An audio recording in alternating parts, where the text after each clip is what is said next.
Hey everybody, welcome to Cinema Trip Reviews. Today on the show, we're going to be talking about the famous, the classic, The Exorcist.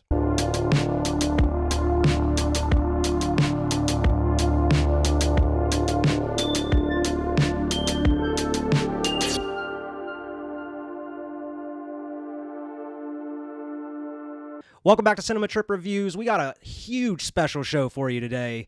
We are talking about the world-famous movie classic, The Exorcist, and I am joined by none other than the movie dumpster, the dumpster dwellers, Joe and Sean from Movie Dumpster. Thanks for joining me, guys. Yeah, totally, man. I'm back from sucking cocks in hell, dude. I'm ready to rock. Thank you for having me. Yeah, no problem. Thank you for being here, man.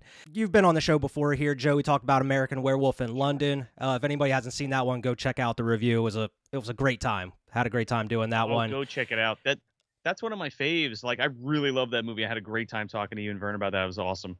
Yeah, so I'm so glad to get Sean on the program so we can talk to both of you here about The Exorcist. And I know you guys don't talk about huge, you guys kind of talk about like B movies or like lower grade horror movies. Sure. Now, I don't see you covering like The Exorcist or some of the huge, movies that are cult classics, not even cult classic, just classics at this point on your show. Yeah. Yeah, I mean, that's about right. I mean, we mostly do like you just kind of said, why we do those ones that are kind of off the beaten path. Like, we wouldn't be against like a Pet Cemetery per se, but yeah, Exorcist is one that maybe we'd probably do one of the other ones down the line. Yeah, like three two or two. Yeah, two definitely. I can understand why you guys would cover two. 3 is amazing. Sure. So I mean, three is something that I'd actually really want to do, but we mostly take the road less traveled because we want to expand people's horizons with the horror genre, and we all know that Exorcist is a classic, and we're going to talk about it tonight. But it's fun to turn people on to different weird little things that they might have missed. So yeah, absolutely. Yeah. I love The Exorcist. I think it's fantastic. Oh yeah, it's one of my favorite movies of all time, man.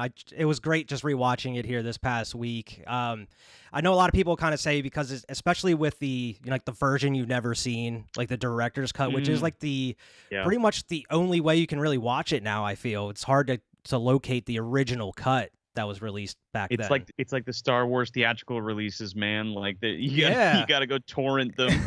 Yeah, I would even argue it's more like Blade Runner, honestly, because it's like there's multiple cuts online depending on like if you're on Netflix or you're renting it or something like that. And they don't always tell you what version you're getting.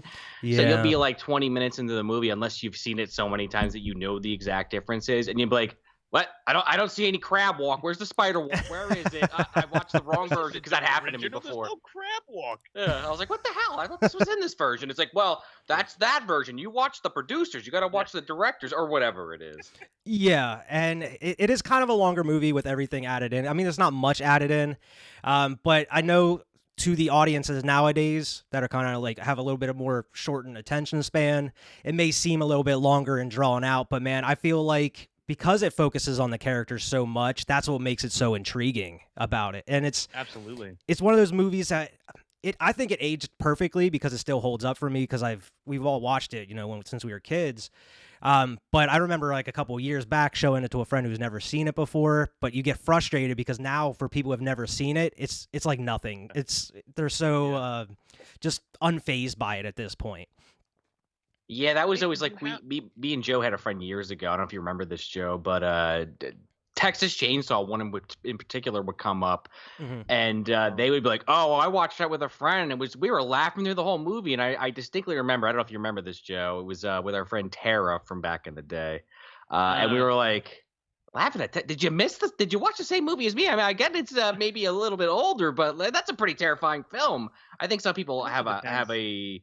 And this isn't a knock per se, but I think some people have a hard time putting themselves in the shoes of the character. Yeah. Because it was the same situation. The people I watched it with were laughing, and I was just like, this isn't a funny movie. What are you laughing about? I mean, this is grade A horror. This is grade A movie making here.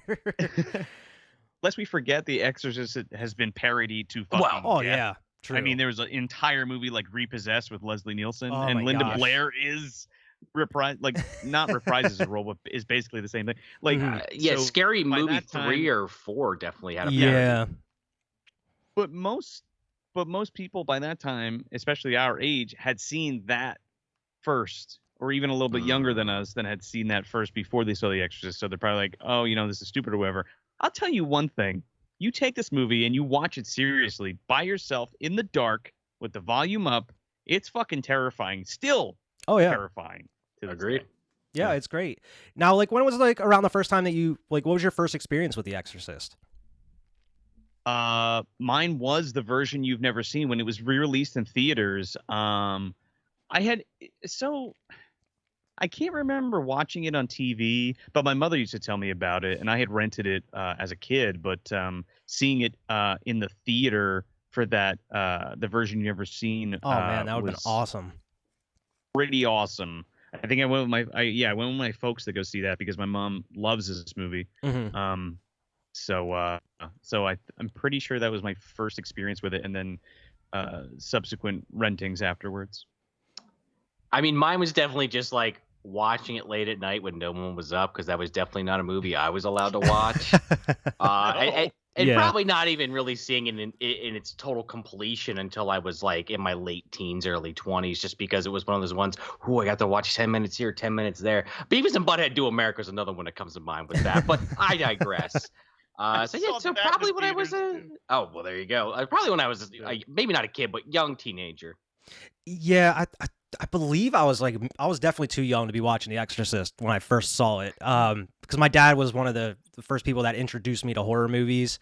So you got your Halloweens, your Nightmare on Elm Street, those kind of things. And then it was like, oh, have you seen The Exorcist yet? And of course, it was like the version you never seen at that point. But man, it was so terrifying. And I mean, as a kid, of course, you're looking for the scary stuff, and it kind of takes a little bit to get into the scary stuff within this movie.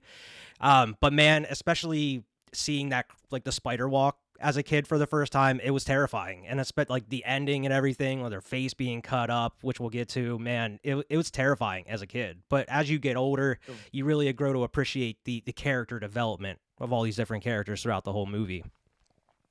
Oh, big time. And the voice especially that Reagan begins to get, and I forget the name woman who does it, but I'm sure we'll talk about it. But yeah, like when you go back and watch it, like some of the scariest parts are when Reagan's like in the hospital and stuff and getting all these tests done on her. Like that freaks me out, like still now. Yeah. Yeah, definitely. But this movie, spinal taps and shit. Yeah, and it looks like it's all real. Like they looks like they just did it right there. Like everything was real. They didn't fake it, which is apparently that's a reason for a lot of people that were like fainting and passing out and leaving the theater, I guess, back in the day. Because the needle stuff. Yeah, I mean, you're seeing it today still. Even like with Terrifier 2, you have all these reports coming out of people like passing out and vomiting in the theaters and stuff, which is like you don't really hear about it too much anymore. But back in the day, like The Exorcist was like the scariest movie of all time at that point, And it deals with the devil and possession and things. Yeah. And this is the movie that demonized the Ouija board, Yeah, they had, like, the Christians were pissed off, like picketing the movie theaters and stuff, trying to get it pulled. Yeah, there was a huge amount of controversy around this movie at the time. But of course, this was directed by William Friedkin. He's a madman, which we'll get to a little bit. But he's famous for directing like The French Connection. The movie itself is based off the book here by William Peter Blatty. I don't know if you ever read the book at all. Yep. It's very similar. There is a couple differences. It kind of goes more in depth with like Kinnerman's, like his case, trying to solve everything, like the murder of the director and everything, as well as it kind of blurs the lines a little bit, where it's like maybe she wasn't possessed in a way, like this could all just be in her head a little bit. It kind of lets you go. It's open for interpretation by the end of the book at that point. Sure. I think that might have been one of the contentions between Blatty and Friedkin, was it not? Yeah, I mean, they kind of argued a bit during this movie about what... A bit. Yeah, I mean, that's the reason we have the version you never seen in the director's cut is, like, sure. I remember, like, watching the whole behind the scenes and the making, and William Friedkin even says, like, I just wanted to make him happy after all these years, so I decided to go back to the editing room and put all those scenes that he wanted in, put it in the movie for him. And he's like, oh, what, you're such a nice guy, William Friedkin, like 30 years later putting these in. Meanwhile, he's not even dead yet, but he's rolling in. rolling in his grave because he's like, for 30 years, I told you this was the better cut. Okay. And now it's like the universal cut at this point, where everybody pretty much loves it. But yeah, of course, you got Ellen Burstyn in this movie. You got Jason Miller, who's fantastic. Linda Blair, which we mentioned. Lee J. Cobb. And, of course, Max von Sydow, or Sydow, however you pronounce it. Whoever, depends on the person, I guess. I always called him Sydow. Sydow. He sat on a throne of blood. That's all I know. But speaking of Max von Sydow, he looks exactly like he looked like right before he passed. Like as he got older, the makeup that they did, because he was only like 40 at this time when they filmed this, the makeup that they did on him was so damn impressive, where it looks exactly like he looked later in life. Yeah, I mean, Dick Smith's age makeup is probably some of the best stuff that he's ever done in this and Little Big Man with what's his name? Who played Hook? Yeah, what's his name? Dennis. Nope. Rain Man. What the hell's Dennis? his Yeah. name? I almost said Dennis Hopper. I knew that was wrong. Dustin Hoffman. Yeah, there you go. Dustin Hoffman. There you go. It was a D name. Yeah, that was like a Native American movie, right? Yeah. I remember watching that in high school. Right. And it's like about his whole life because he starts old. Right, I forgot about that. Yeah, I remember watching that in like high school. I was gonna say Terminator 2, the extended cut at the end there. Sarah Connor looks like. I thought the makeup was very good. I actually just watched that for the first time here as of recently, like the extended cut of T2, which is, man, that's a whole nother conversation. But. Yeah, it's great minus preferred cut. Yeah, it's great minus a couple little nitpicks, but man, it's a good cut. Yeah. But to your point, yeah, I thought Max von Sydow was like old forever. Yeah. You know? I just thought that I didn't even like when I originally watched it, I didn't even know that was I just thought that was an old dude they cast in this role. I didn't even know it was makeup at that time. As we mentioned, about William Friedkin and William Peter Blatty, they both are insisting that it's not a horror movie. Friedkin considered it is more of a mystery of faith, and then Blatty really called it like a supernatural detective story in a way, but neither of them really consider it like a horror movie at heart. That's a little bizarre to me. Most of it's a drama, really. Most of it's a drama, and like, and again, the search of faith and the questioning of faith are huge themes that run throughout this, between like Damien and even the detective and even Ellen Burstyn, who plays the mother. Like they're all like, it's almost like reverse kind of for a lot of these characters. Like one, like the mother doesn't believe, and then Damien does, and then he starts to not, and then the mother starts to, and then we meet in the middle with Captain Howdy at one point. You know what I mean? So. Yeah, and I mean, speaking of like some of the characters in here, apparently Jane Fonda and Audrey Hepburn were offered the role for Chris McNeil instead of Ellen Burstyn, but they both turned it down because of pretty much the source material. After they like really dug into it and read it, they're like, not sure if I want to do this, especially like later in the career for like Audrey Hepburn at that point, which would have been wild. Yeah, it would have been a weird movie for sure. Yeah, I don't think it would have been as powerful. Yeah, Ellen Burstyn is so damn good in this movie. Yeah, I mean that's hard to say. Hepburn's like one of the greatest of all time, but that's interesting to think about. Yeah, but Bernstein nails the fucking erotic mother who's exhausted, like she kind of goes through the avenues to help her child. Yeah, and she has kind of a similar transformation along with her daughter throughout the movie. Like she starts getting even more worn down. She looks beat up by the end of the movie. She's just on her last string of hope at that point with the whole exorcism at the end. Well, and you think the way that exorcisms usually work, at least in film, that if this movie didn't end the way it did, maybe she would have been the next victim because she's beaten down by the end of it. Yeah, would have been the perfect host. Yeah, she's susceptible for sure. Yeah. And of course, as far as directors, apparently Kubrick, Arthur Penn, and Mike Nichols were also considered for the director's chair here. I'm not sure on how Kubrick would have done an Exorcist movie. That would have been pretty interesting to see. It probably would have been like 9 hours long. With like long panning shots of No, it probably would have been fun. I mean, or it probably would have been a masterpiece because I mean, Ellen Burstyn would have been the guy pissed off doing 300 takes, getting yelled and screamed at. But he would have got the best take out of her. That's Good the lord. thing. That's like the more I read about Kubrick over the last like several decades of watching movies, I'm like, I don't know how I feel about this fucking guy. Just ruined Shelley Duvall's life. Yeah, it's really disheartening to see like what happened between them during The Shining and everything. Amazing film, one of my favorites, but damn. Yeah. Yeah, he was a nasty prick for sure. But you are right. It would have been interesting to see what his version of this could have been, for sure.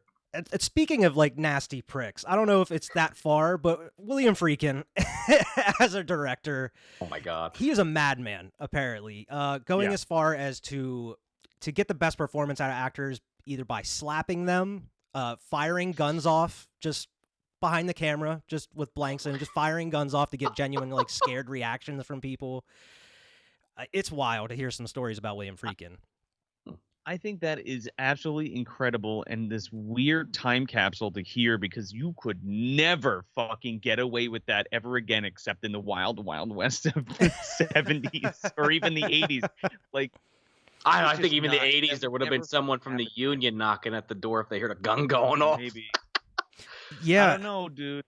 Some of those lower budget ones in other countries, who knows? True. It's so interesting to see the contrast between some of the other actors that dealt with him in this movie, and then like if you watch the making of where Linda Blair talks about it, it's like he's a whole different person when he's directing her. Yeah. Like he's such like a kind of a genuine, kind dude. He's very looking out for her best interest at that point. He's kind of treating her like his daughter kind of at that point. He's trying to be as gentle as possible going through, especially some of these rougher scenes that she has to do. So it's very weird to see one side with him and then a whole nother side when it comes to like children or Linda Blair in this case. I think it's a big judge of his character too, and like he might be an asshole and he might do fucked up shit like slap people or shoot guns off, but like he's also tender and caring and thoughtful of this young girl's feelings and how she's being treated on set and stuff. And to get the best performance out of her is most certainly not to slap her or shoot a gun off her head, you know. Yeah, that's a good point. Yeah, because even though it's the 70s, I'm sure they still had some strict laws when working with, minors and everything. Also true. At least involving firearms at the very least. Yeah, like you can't have any guns on the set, Bill. Can't do it. You might have actually been able to slap her, but, the guns, maybe not. You have to use a fly swatter. You can't use the backhand. It's got to be one of those that's like got the hand on it, the hand. It's a rule of thumb. The scratcher, the back scratchers. Before we get into the movie here, we talked about the version you never seen. They did add some certain things here and there. They included the demon faces that flash throughout certain parts of the movie. Apparently, they were just makeup test effects that they were like, oh, this looks pretty cool. And then you just kind of just insert them in there as some subliminal faces, but they're not very subliminal. You can see them pretty clearly. Those are one of the changes I don't like. I don't think it needs it. I think it makes it. I think it makes it hokey. Yeah, I could see that. I don't know if I would say it makes it hokey for me, but I definitely don't need it. Like, there's a couple. I mean, they are creepy. Don't get me wrong, but it's like, all right, this is like just added for the sake of being added. Yeah. Well, only in certain spots, maybe. No, like, I could see where you're coming from. There are moments when like Reagan's having a dream or having a fit or something where it happens, and like that's okay with me. But like that's all I want. Right? Yeah, it's just a little taste of it, because you're like, wait, what the fuck was that? It was just like a flash on the screen, Yeah, when certain parts it works. Your brain starts to put the pieces together. You know what I mean? Yeah, like you're saying, like some of the dream. Like when she's kind of out of it, like the parts that really doesn't work is like when Chris is walking through the kitchen at one point and the lights are flickering, and then you just see it in the background. It's like, doesn't really work at that point.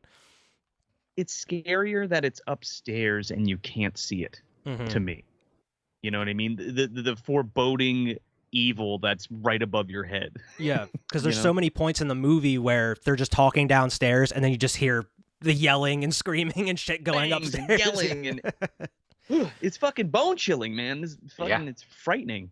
Yeah, but they added the faces in there. They added a couple other scenes like in the beginning, and they added the spider walk in there as well. Some people are very mixed on that scene as well. Really? I like it. In my opinion, I think it works. It's definitely a little more different than what you see in the rest of the movie as far as craziness, like the blood coming out of the mouth and everything. Well, I think that scene affects me because of the sound effects work. Mm. When you hear her like flum, flum, flum, flum, flum, flum, flum, down the stairs, and then the wow, wow, wow, like that freaks me the out weird more than the growl actual that she visuals. does and everything. Yeah, It's a creepy ass scene, but I guess it's it pretty could creepy. it could definitely be one of those scenes that you're talking about earlier, where people that are not taking it seriously or unfamiliar with the material are like, what the walking backwards on your hands? Okay, Well, I mean, what is this, Ju-on?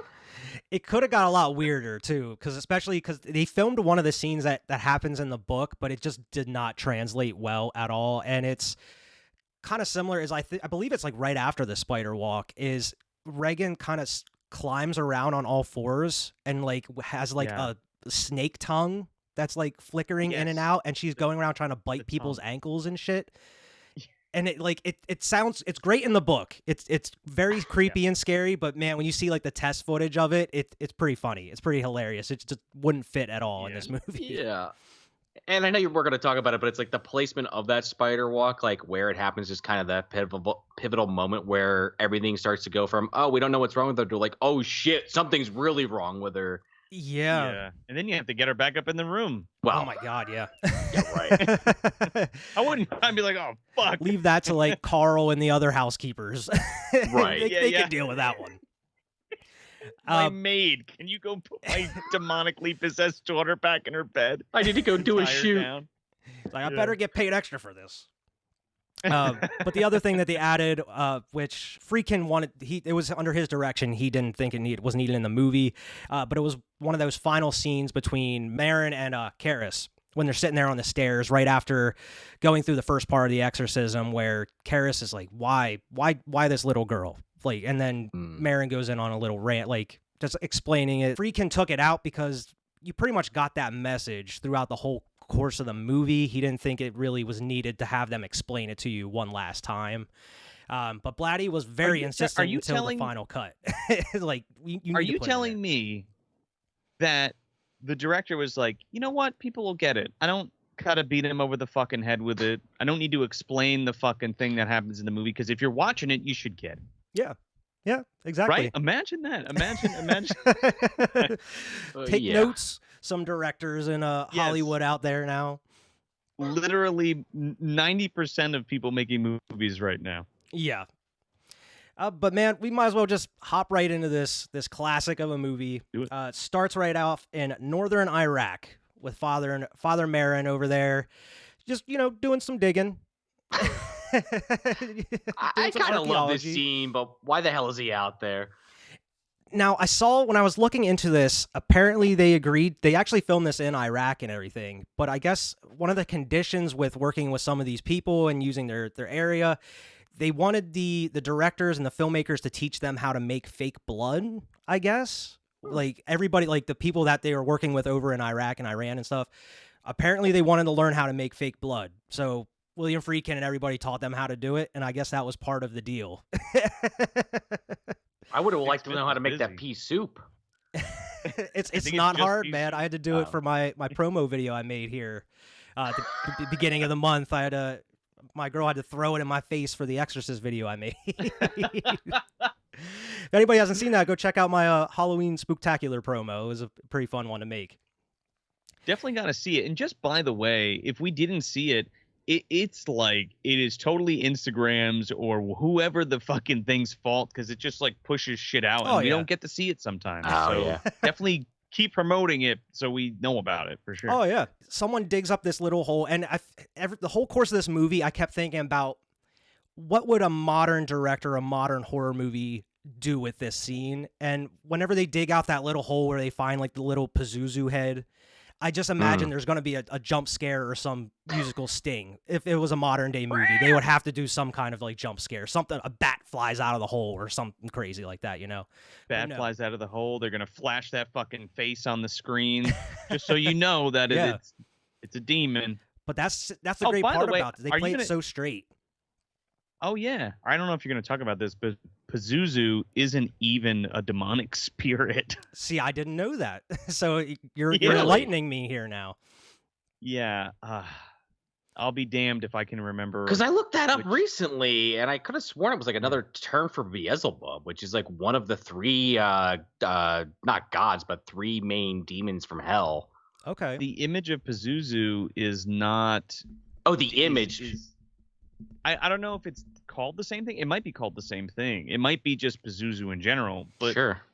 You got to understand that, like, Christianity and a lot of that had adopted these older gods and deities and kind of demonized them as a way to, do their thing. But like, this is an old religion, and that deity of Pazuzu was actually, if I'm not mistaken, was used to protect against another fearsome deity that would like hurt people. So Pazuzu's kind of like either like the anti-hero or kind of like a protective deity.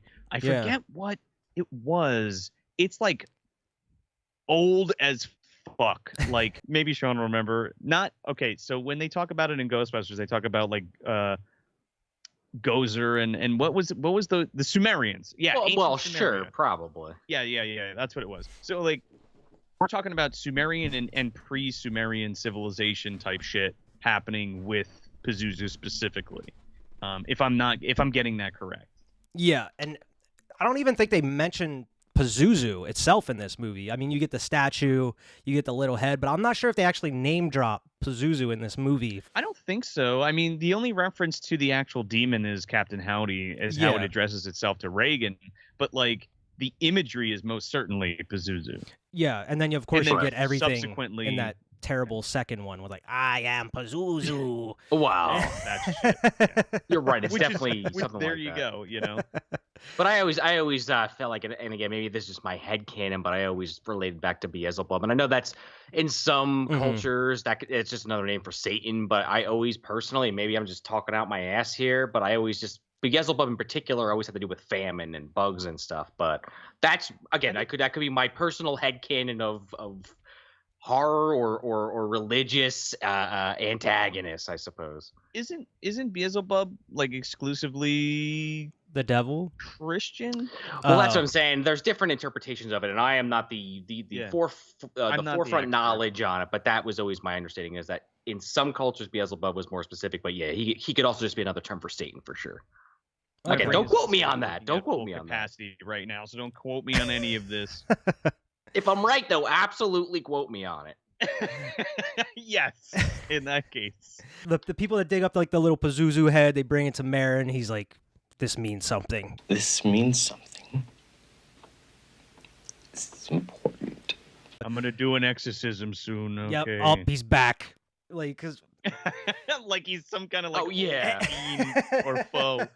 Well, they don't really explain it, but like they it's a little side mention in the movie is like Marin has had experience with an exorcism at one point. Apparently it was close to killing him. It lasted multiple days. Yes.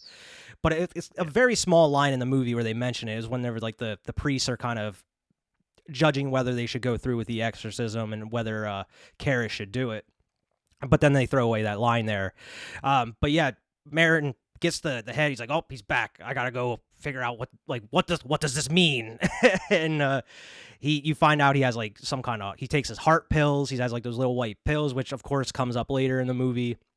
But he goes on his little trip out to find the Pazuzu statue, where he almost gets killed multiple times on the way there. Like he almost gets hit by like a big ass horse and wagon with his old lady, just one little tiny old lady on the back of it. It was GVD. Yeah, he gets dropped off. Brady Van Dam, for anybody that's not familiar with Movie Dumpster. I'll stop you, Karis. Check out, if you've never seen the movie Bleeders, by the way, if you want any kind of visual, it's basically an old woman in a wheelchair with a shotgun. Sorry, I didn't want to get too deep into it. It was a bit of a running joke on our podcast. Oh, yeah, I'm familiar. For the people that are watching the show that aren't familiar, yeah, definitely go check out. You know, you need to become dumpster dwellers, just to kind of understand some of your characters within the MDU there. Yes. I apologize. I will refrain. Oh, no, you're all good, man. But yeah, like we said, he almost gets hit by that carriage. When he gets out of his car, like he almost gets shot by like the troops that come out to investigate who's there and everything. They just kind of came out of nowhere. And then when he gets to the statue, the dogs are fighting, and there's just they do very well with the tension, and kind of the music is kind of crescendoing up as it comes to that final shot with face to face with that statue, or it looked like he's just about to throw hands with a statue in the middle of the desert. It's you. And then we head over to Washington, where you get to meet Chris and her daughter Reagan.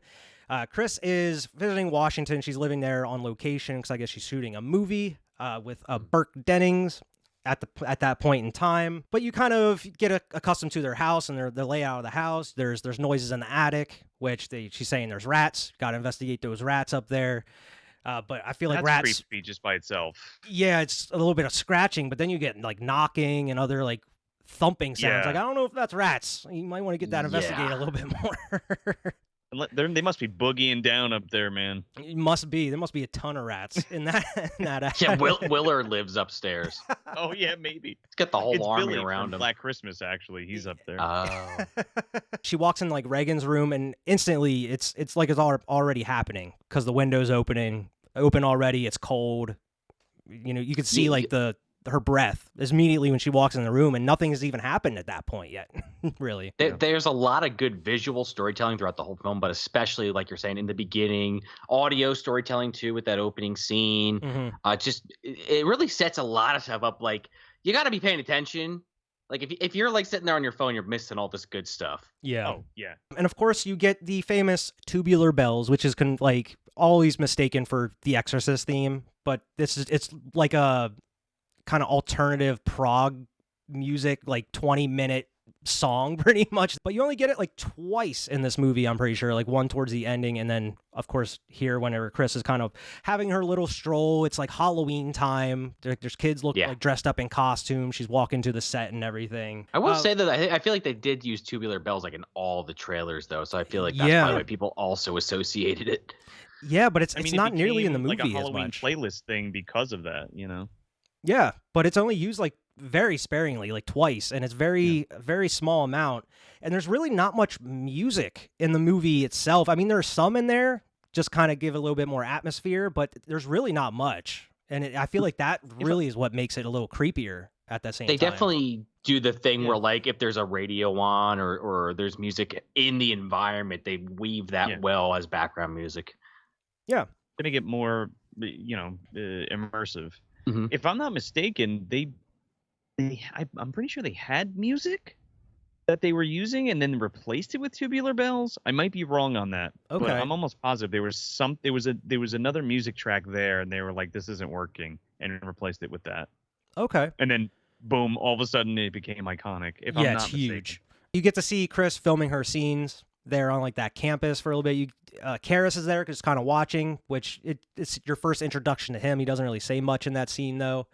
But you get a little bit of interaction between like her and Burke Dennings. Burke Dennings is definitely a bigger presence in the book than he is in this movie. So I mean, you feel the impact of his untimely demise more so in the book than you would in the movie here. Because it's just kind of thrown on you in the movie. Yeah, I mean, he's just like in the movie. It's kind of like, oh, I'm the director running the basically the movie your mom's working on, and then it's like later on the movie something happens, and you're like, oh, wait, who? Yeah. Wait, and then like you get the rest of the information. You're like, oh shit! But like at first, I'm like, who the hell are they talking about? The drunk dude that was calling the German housekeeper a Nazi all the time. Exactly. But yeah, it was like the 70s, not far removed from that war when you think about the time period. Yeah, that's true. Not that I'm excusing it. I'm just saying that was definitely a thing you probably heard way more at the time. They draw that out in the book a lot more too, like his little feud with like Carl, and then even like Carl gets investigated for like his murder and everything. It's a whole big thing within the books, part of Kinderman's whole detective case that he's working on. Because it also comes into play. He also has some quirks. Like Burke Dennings like has a habit of like tearing pieces of paper off of his scripts and like chewing on them and eating them, and that kind of really comes into play when they're investigating the murder and how Reagan plays into it a little bit. It goes weird. There's a lot of weird shit in the book, and it goes a little bit in more detail with it. But I think that's what makes it worthwhile going to read the book. So it's a pretty quick read, but it's not exactly the same. But it's great to have Peter Blatty himself do the script and everything for this. So it's it's the author's own interpretation of it for the movie, so it's great to have that. You go home from that point. Chris, I love that little interaction with her and Reagan up in her room. She's like tucking her to bed, and then she's talking about like what they want to do the next day or that weekend, and she's talking about what she did that day. She went and saw the horses and everything, and you get introduced to, like you said, the Ouija board where you mentioned they were downstairs. She was like showing her all of her like little models that she painted, like the little parrot that she has, and like the Ouija board that she was playing, that she found, that she was messing with. But she just totally writes it off. She's just like, yeah, whatever, because like up until that point, again, like Ouija boards weren't like, they were just like a fun party game thing up until this, and now we're channeling the spirit of a demon into the house, or at least communicating with it. Well, I mean, yeah. They never said goodbye, Joe. They never said goodbye. You're not supposed to do that. Right. And they never even like outright say it's because of the Ouija board either. That's also kind of its own little throwaway thing. It's like, oh, you were just playing with a Ouija board. Like, where'd you find that? And then like they sit down and the piece moves across the board. Yeah. But other than that, you don't really get much other than that. It leaves it open for interpretation. Like maybe that's how it happened. Who knows? Well, to your point, yeah, like because the window opens itself before, you know what I mean? So it's kind of like the same thing of just is like poltergeist type activity, you know what I mean? Yeah. Not necessarily via the Ouija board itself, but it is interacting with it. That's just one of those things that got picked up by the Satanic Panic, and I would have to assume people that like the movie, and just it turned into a thing. But you're right, Joe. It's kind of funny. Because spirit boards have been around since what? Religion. The Victorian times, just about. Even older than that, but there was a resurgence in Victorian times, and then even into the I'm not sure. Man, I always get this messed up, but definitely in the 20s, like Aleister Crowley and Madame Blavatsky and all that, and the Order of the Hermetic Order of the Golden Dawn and stuff like that. They would go, all of that stuff came back, and the tarot cards were like, even the tarot itself, like they were just playing cards. Like there's a game you can play with tarot, and then what's so bizarre to me is how young it is that we've attached a supernatural element to those things, or like a negative connotation to those things, or like spirit telling. Like now people are telling like reading tea leaves into palms of your hand and shit like that. And that was only put on tarot cards in the late 1700s, early 1800s. Like it's very young in terms of historical longevity, right? Okay. And even like the Ouija board itself, like the spirit board goes back a ways, but like it only gets demonized from specifically the Exorcist and then on. So like that's even younger, in the fucking 70s. So and then you got other horror movies, specifically Ouija and Ouija 2, and then like all these other horror movies that also used it as well. They're just banking off of that and piggybacking off of that. And since you mentioned it, Ouija 2, pretty good. Ouija 1, just fucking skip it because it ruins Ouija 2. I've never seen either of them, so maybe I'll have to see Ouija 2. I saw them both when I was both incredibly fucked up, but the second one I actually thought was actually good. But it's a prequel, so like the thing that happened at the end of the first one, I forgot about, and then I'm watching the movie, and literally at the end I remembered, and I was like, oh, thank God I didn't remember any of that while watching the movie, or else it would have spoiled the twist. Yeah. You got to get a J-boy for it to be good. Understood. Well, not the second one. The first one, absolutely. You need you. Anyway, sorry about that. But yeah, you get that cool scene between like Reagan and Chris getting their bond together. You kind of get to know these characters. She actually tells her about Captain Howdy in that scene, her like imaginary friend. And then of course they have that little cool, like nice little bedroom talk where she's tucking her into bed, talking about what they're going to do. And they actually have that in the book as well, where they actually go out and have like a day out, and they go to like the Washington Monument and go to the mall and everything. But they didn't have that time to they have the scenes filmed, but apparently they lost like the audio track apparently when they tried to find it and put it into like the version you've never seen and everything. Similar to the ending that they initially had planned with Kinderman and Father Dyer. They had my friend, I think there's going to be a start of a beautiful friendship and everything, but they lost the audio track and it was so muffled that they couldn't use it at all. So it's just kind of a deleted scene at that point where you can just kind of see just the video of it. You don't have any audio. But even to your point, like I feel like that interaction they have in the bedroom is enough. Oh yeah. You know what I mean? It's very sentimental, and you really get the breadth of the relationship, and I don't know, them doing stuff together, and the innocence therein of both of them. You know what I mean? Yeah, that's what I was gonna say. Is like the innocence that's portrayed with Reagan in just a short amount of time that you see her before everything, of course, goes haywire. It's very effective. And she's even like a little bit older, but he has an even younger child like presence about her. Even the way she talks and things like that, it's very like kind of cutesy, and like especially when she's talking about like the horse. She's like, "Oh, Mom, it was so beautiful. Like, can we get one, please? They're so pretty." I mean, that's just like Linda Blair's cadence, but like, it helps sell it. For sure. You have a nice little scene like that, and then you kind of go take a little bit of a darker turn, and you go with Father Karras, and he takes the train all the way to Manhattan or Brooklyn somewhere to visit his mom. His mom is living in this like little crummy apartment and everything. They have dinner together, and you're like, man, this is a nice old lady. I hope nothing bad happens to her. Oh, Demi. Why you do this to me, Demi? Why you do this to me, Demi?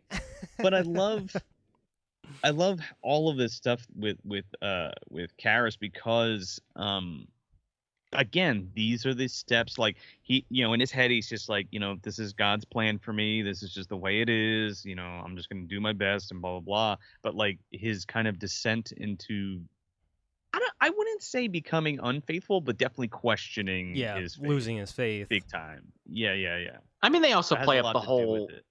They play up the whole thing too, where he's like, "Ma, you're out here by yourself. Why don't you come with me back to DC?" And it's that whole thing where it's like, she's like, "Fuck, I'm not gonna leave my house just because you want me to." So it's that struggle of him. He wants to help his mom, but she wants her independence, but he's far away, and that's like a point of contention for his character throughout the film, that he's worried about her.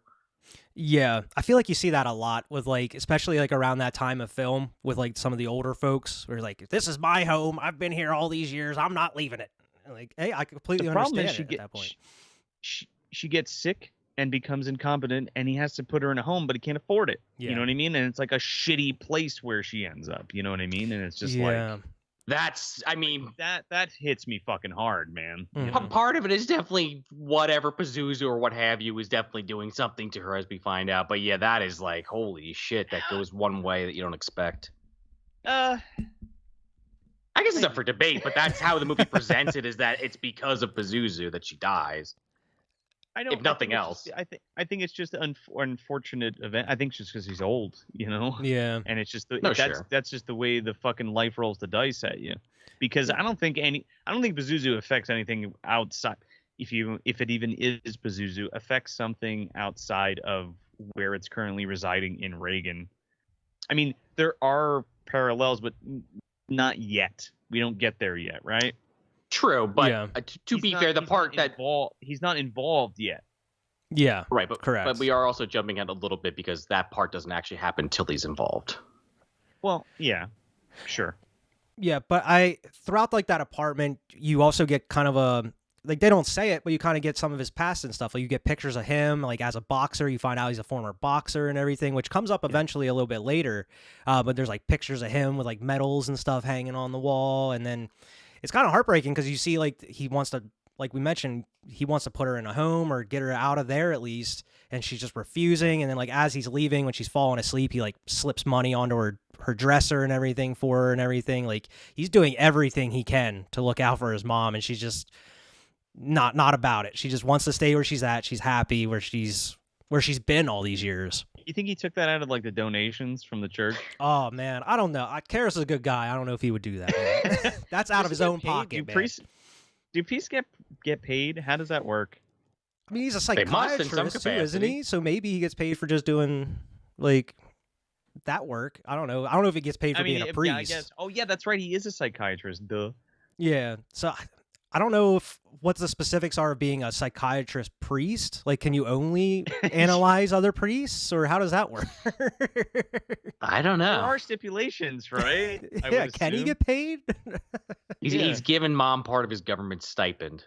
because it seems like the place he's living, where you see his apartment, it seems like that's where like all these other priests are living. Oh, yeah. Like it's one like kind of housing development community for them. I think they gotta be priests. making money. I don't know. I don't know enough about priests. I went to how many years of CCD? I don't have no idea. It never dawned on me to ask the question. I always just thought in my brain like, oh yeah, well they work for the church and the church pays them. But I'm like, now I'm actually like thinking about it. Then you get that it's a small scene, but it's a really good scene where he meets like his buddy Tom, who's another priest. They're at a bar having a couple drinks, and that's when he tells him like, man, you got to get me out of here. You gotta move me. He's like, I don't even want to do this anymore. I just want you to transfer me. Get me hell out of here. He's like, well, we just can't do it, man. You're our best guy. Like, what do you want us to do? We can't just let you go willy-nilly. He's like, all right, well, how about this? I lost my faith. And he's like, oh shit. Well, yeah. All right. I guess I gotta consider now. I but like then that guy like chases him down like the whole movie to try to be like, well, are you sure? Not literally, but you know what I mean. It's a small scene, but it reminds me a little bit of that same bar scene you get in like Exorcist 3 with like Kinderman and Father Dyer a little bit. Yeah. But it's kind of a little similar. Just the observation of like, he needs to stop so he can spend more time or devote more time to his mother and working on all that stuff, And then, of course, you get a little bit more development within Regan and Chris's life. Chris is flying off the handle. She's mad because Regan's dad didn't call her on her birthday. Apparently, he's out in, like, another country somewhere doing whatever. They don't really go into detail. But, man, you could have called your daughter for her birthday, man. Come on. Well, this is a point of contention too, because it's like you see this in a lot of possession and or like poltergeist cases where there's something big happening between, whether it's a divorce or problems in the house or whatever, or like high stress environments for kids, and then just like the Enfield poltergeist case and all that kind of stuff where the kids are being possessed and they're speaking in different languages and tongues and all this weird shit. So I like the fact that like Regan is susceptible to the entity entering her via this way, because she's clearly under stress and like trying to just put on a happy face. Yeah. While we're in Washington for now, and she's moving all over the place too. She has no friends. You know what I mean? Right, but I mean, she's also most of the time she's neglected. I mean, her dad doesn't want to talk to her. Her mom's always working. Yeah, she's just hanging out with Carl and Willie, or I think that's the other housekeeper's name, but yeah, she's just hanging out with the housekeepers when she's not at school or whatever. Doing arts and crafts in the basement. Yeah, playing with a Ouija board and Captain Howdy. Well, that's why she invents that Captain. Well, debatable whether she invented it. That's why she has the imaginary friend. Yeah. Maybe it isn't Pazuzu. Maybe it's just a ghost of just some like cowboy named Captain Howdy. Cowboy. John Wayne's ghost. Cowboy. Yeah. Let me tell you, Pilgrim. Slap your mother across the face. You there, kiddo. Yeah, exactly like we were talking about earlier. On the floor now, would you? I don't think he was dead at that point, but hey, what the hell? It's pretty warm in here, Pilgrim. Open up those windows. Get a little colder in here. Captain Howdy says hello. No, it's fucking Dee Snider, right? Oh God. From Strangeland. Oh, that specific version of him. Yeah. And it kind of builds off of that, because that, I guess it cuts to that night as well, and like she gets a call in the middle of the night and she wakes up and she turns over and Reagan's like in her bed with her. She's like, what are you doing in my bed? Go back to your room. Come on now, you're old enough. She's like, my bed's shaking. She's like, what the hell does that mean? Your bed's shaking. If my kid told me that their bed was shaking, I would go like sleep in the bed with them and see what happens. Yeah, like that's fucking I need to weird. confirm this. Not that you heard a noise or there was something in my closet or something under the bed. The bed is shaking. Yeah. Right? I don't know. You'd think that would be a cause for concern. Yeah. Big one. Yeah, but then she hears the noises in the attic again. She's like, damn it, Carl, you didn't deal with those goddamn rats. I got to go up and check it myself. I did. What are you talking about? So she does the old like like Victorian route and gets the big ass candle with it and just goes up into the attic. Not a flashlight or anything. Didn't have one of those around. Just grab this big ass candlestick and just walk up into the attic. And you get kind of like the only like jump scare of the movie, I guess. It was like the flame just bursts up and Carl just comes up like, "What are you doing? I told you about there's no rats." But that scene was done pretty well though, like up in the attic. It's definitely really creepy. I think so. It's very creepy. Especially if you've never seen it, because it's like, what the hell is even up there? Like, what could be up there? Yeah. There's a dead co-ed in a rocking chair with plastic wrapped around her face. Right, Black Christmas, exactly. Or it's like a Hereditary where it's like they're keeping bodies like up there in the attic somewhere. Oh my god, it's a secret coven. They're gonna summon or resurrect their goddess or god, whatever. Payment or whatever it was. I forget. All Chris had to do was move something, and there would have been just this huge like mark on the floor, like a pentagram or something. Right. I'm gonna say the witches from that movie are definitely working with the ones from the Suspiria remake. They're definitely exchanging numbers, calling each other. Did that work for you? It worked for us. One of the fourth mother for sure. Yeah. Yeah. Oh yeah. Yeah. Were you naked? Were you doing it right? You got to be naked. Did you get one of the students to convulse and twist their body and spine all over the place by themselves in a room with glass? Yes or no? Okay. Bro, that scene was gnarly. Yeah. It's a good remake. Again. But after you get the jump scare, you head off to the church where you see the priest kind of setting up for the day, and man, somebody desecrated the church, put a big old dong and some big old tits on that statue, and the priest was not happy about it. No, it looks better, arguably. I mean, yeah, one could argue. You got something to look at church finally. Yeah, it's like, that's brilliant. They added something new. I'm gonna come back next week, see what else they add. Yeah, exactly. The holy dong. Yeah. I believe you get some of that stuff in like The Exorcist 3 as well. They definitely go more into it in the book, especially because in the book they actually kind of have explanation that Reagan is the one doing this shit. Reagan's the one like sneaking out and desecrating the church and doing all this crazy shit, which is interesting. You think they would have slid something into the movie about like, because they had that scene, but they never really go back to it other than Kinderman just mentioning somebody desecrated a church. I think that would have been a little bit far-fetched, and it would have been hard to connect the dots in a film. Maybe, yeah. For what they're doing here, you know what I mean?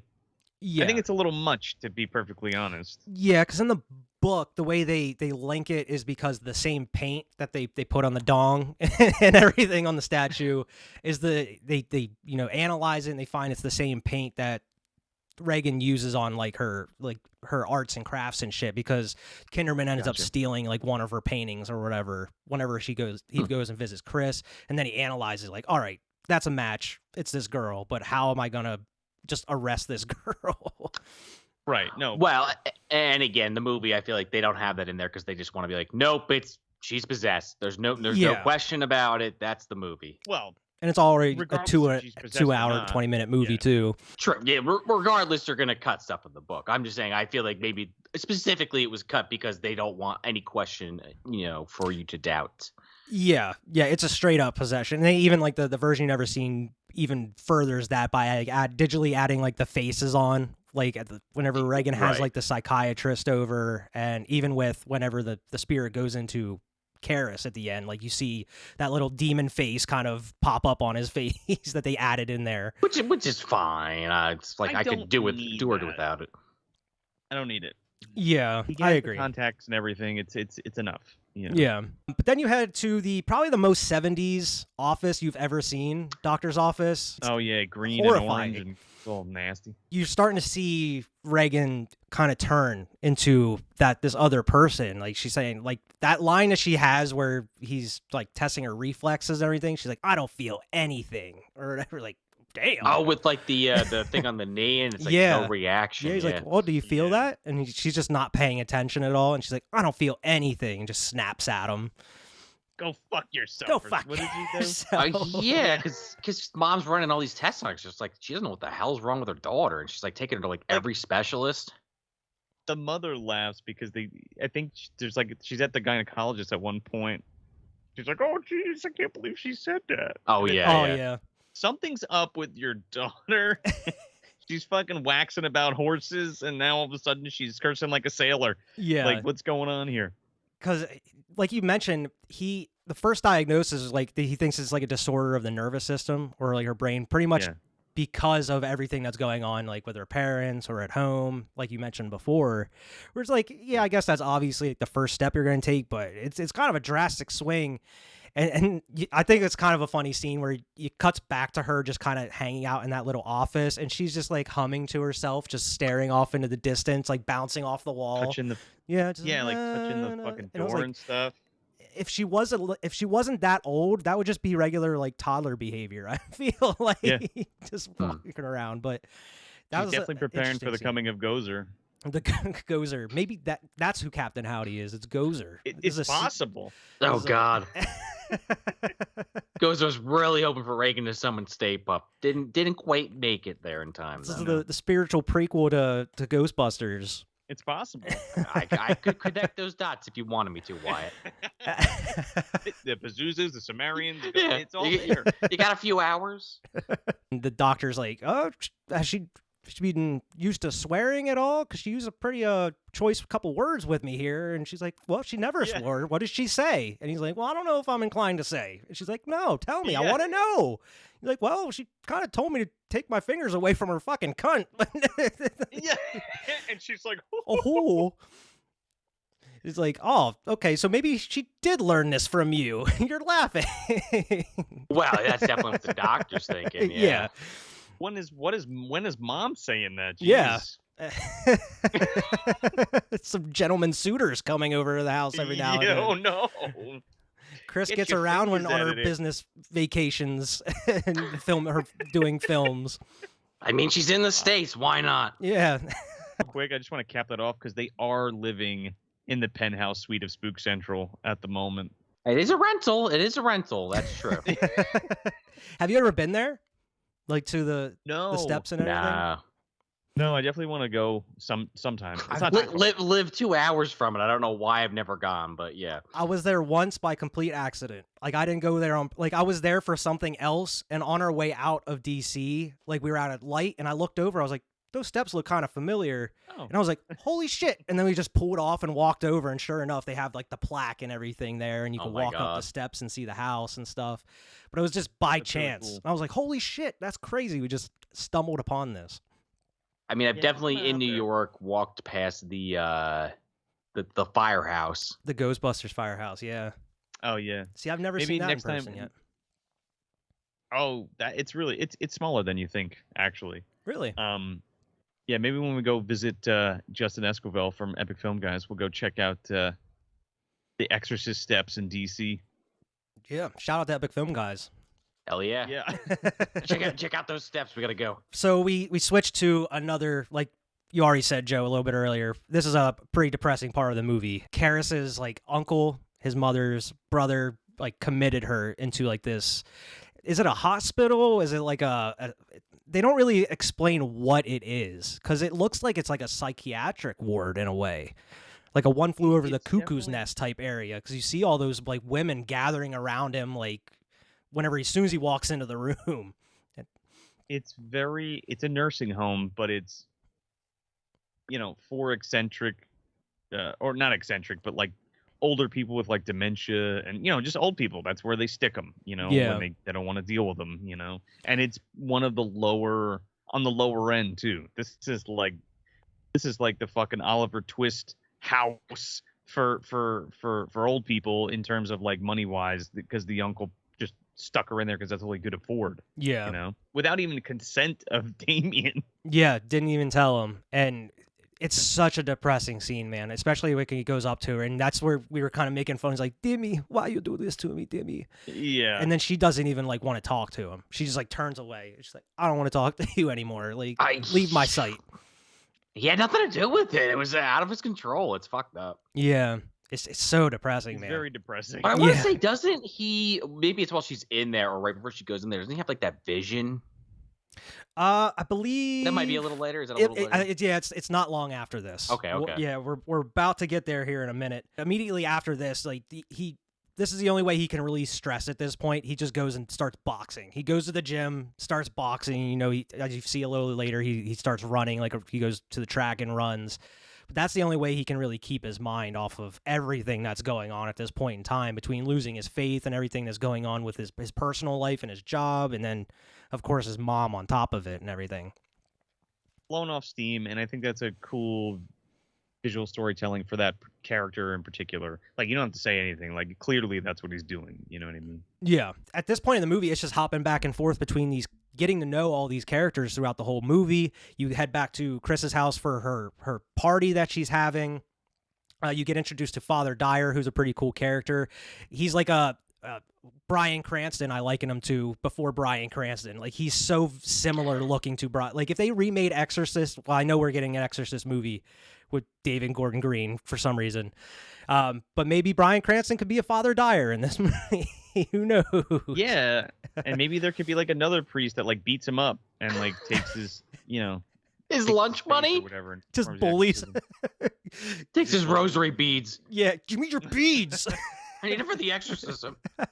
But don't worry, because we'll get that cool remake and they'll be like, no. It's got to be 3 fucking movies. We got to stretch this out for 3 movies. Yeah, the first one will probably be pretty good. The second one's going to feel pretty bloated and not needed. And then the third one's it's not even going to be about an exorcism. It's going to be about something completely different.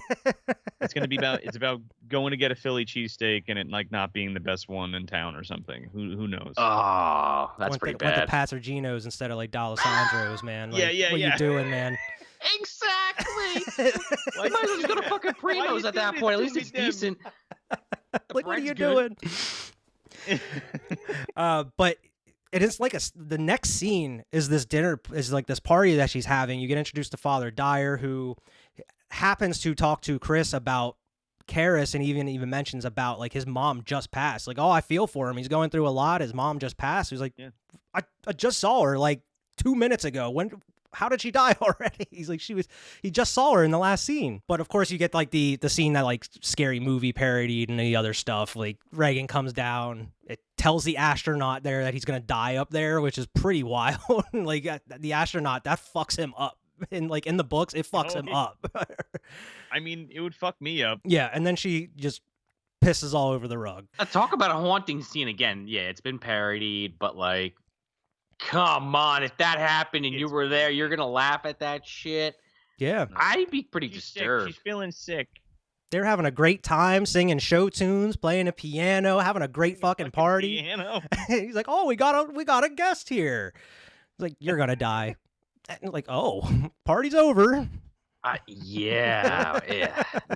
I really like this next scene where Father Dyer goes home and he actually goes and visits Karis first, and it's just a small scene you get with them, but you really get their bond and their friendship. And just that little tiny scene where they're kind of hanging out and drinking a little bit. And of course, Karis is just out of it. He's a little drunk, and then like kind of lays him out on the bed, takes his shoes off. And he's like, "Oh, you're going to steal my shoes now?" And they're like just cracking jokes with him. I like that they go to see movies together and stuff. Yeah. I like that a lot. Yeah, and I like that about Kinderman's character, too. Every person he talks to, he's like, "Oh, you like movies? I get free passes." You like films? He's like, "I've seen it." He's like, "Oh, another one, eh?" Hey. You ever see that one with the guy? I don't know. The guy. The guy. Well, that's how he's tricking him. And again, he's lonely, right? He wants to go to the movie theater. Yeah, exactly. It was a bad joke. Fucking sue me. Exercise me. But yeah, I just like that little scene between Father Dyer and Karis. They're kind of bonding. Kind of good. Like, Karis is just spilling his heart out to Dyer a little bit, just letting him know what everything's going on. And Dyer's just there to listen and help his buddy out. And then we go into that dream sequence that you mentioned earlier, Sean. And I love that dream sequence, is where he's just kind of across the road and his mom's coming up out of that subway and he's just trying to call for her and everything. Oh. I guess maybe you're right, Joe. Maybe that is before he's actually involved with the case. I could have sworn it was, but it's still some pretty haunting imagery that this whole situation with his mother is just like. I mean, I guess I understand where he's coming from, but it's really just literally, talk about haunting. It's literally haunting his dreams. Yeah. Yeah, well, to your point, he's also not in a good place mentally to deal with what happens with Reagan, and that's why he gets the help from Max von Sydow. Yeah. To do it, True. because he goes in there and tries, and he's not strong enough. And then of course we'll get to it later, but all of the taunts that come from the demon and things like that regarding his mother. And then you get one of the, probably like we mentioned before, one of the more disturbing moments of the movie, and it's not even having to deal with the exorcism. It's they take Reagan in for all those procedures that she has to go through, and they say that she has like a disturbance in the brain. They have like an x-ray scene, and then they take her in to get the x-ray, and they like put a needle in her neck, and like the blood's gushing out of her neck and everything. It's hard to watch because it feels like you're actually watching the procedure being done. And I thought it was hilarious because the doctor that's doing it looks exactly like Weird Al with the glasses and the mustache and shit. And I was like, bro, I couldn't stop thinking about Weird Al doing this. Like a surgeon? Yeah. Exactly. I was about to say he's going to break it out. Exactly. Hey! Start singing. Cat for the very first time. Different twist on the film altogether. They're saying that she has like disturbance in the brain. It's something to keep an eye on because they're checking the x-rays and they're not really seeing anything in the x-rays either. And that's what's really disturbing. And that's that they're trying to stay away from going to a psychiatrist. That was like one of the last things they wanted to do. My guess was because of course they wanted to kind of rake the fucking money out of you while you can, do all the tests, do all this shit, and then worry about a psychiatrist. Why not? Yeah, and Ellen's just like fucking going nuts. She's smoking like cigarette after cigarette, and just like and again she's breaking down. She's also trying to focus on the fucking movie she's trying to make, and has to take a break to help her daughter. Yeah. And like immediately when they get home, she's like bouncing off her bed and shit. And so they have to call the doctor. The doctors make the house call, and they go up and they're like, "Holy shit, what do we do now?" Because she's literally bouncing off of the bed, screaming for help. Yeah. Like, what do you do? We can do? Here's the bill. See ya. But I do kind of love, because you're not expecting this from a doctor of all people. They're like, have you ever considered demonic possession or getting an exorcist? I think it specifically say, have you thought about getting an exorcist? But it's like, you're getting this from a medical professional. Like, we've tried everything. We don't know what else. And it's not even like one or two of them. They bring her into a boardroom full of doctors, and they're like, yeah, we kind of recommend exorcism in this case. Like, holy shit. The scene where everything's flying around the room and the bureau that pushes itself against the door and stuff, that is some of the most terrifying shit ever put to film, in my opinion. Just from like, there's no music happening. It's just the sound effects. It's very, very disturbing. I love it. And that night when Chris comes home, she finds out that Burke's dead. She came home from the doctor. It was like right after they found like they recommend doing an exorcism and everything. She comes home and like the cops and everything are outside of those steps, just kind of investigating. Nobody's there at the house, and Chris is pissed because her daughter that's going through all this shit is alone now. Sharon comes home saying that she left her with Burke. Burke was going to be watching her. Like, I don't know why you would leave her with an alcoholic who's drunk all the time. Which is extra fucked. They write it off. Well, right, but it's extra fucked up when you actually find out they don't ever straight up say what happens. It's a lot of inferration, I guess is the way to word that, where it's like you have to kind of the characters also put it together as you're putting it together as an audience member, but when they're explaining the circumstances, it's like I don't know, it's really good storytelling. Yeah, and immediately because you don't even really know who the dude is that comes in and breaks the news, because he's like, "Oh, have you heard?" And she's like, "I've been through enough. What are you talking about?" And he's like, "Oh, I guess you haven't heard." And he tells her about Burke being dead.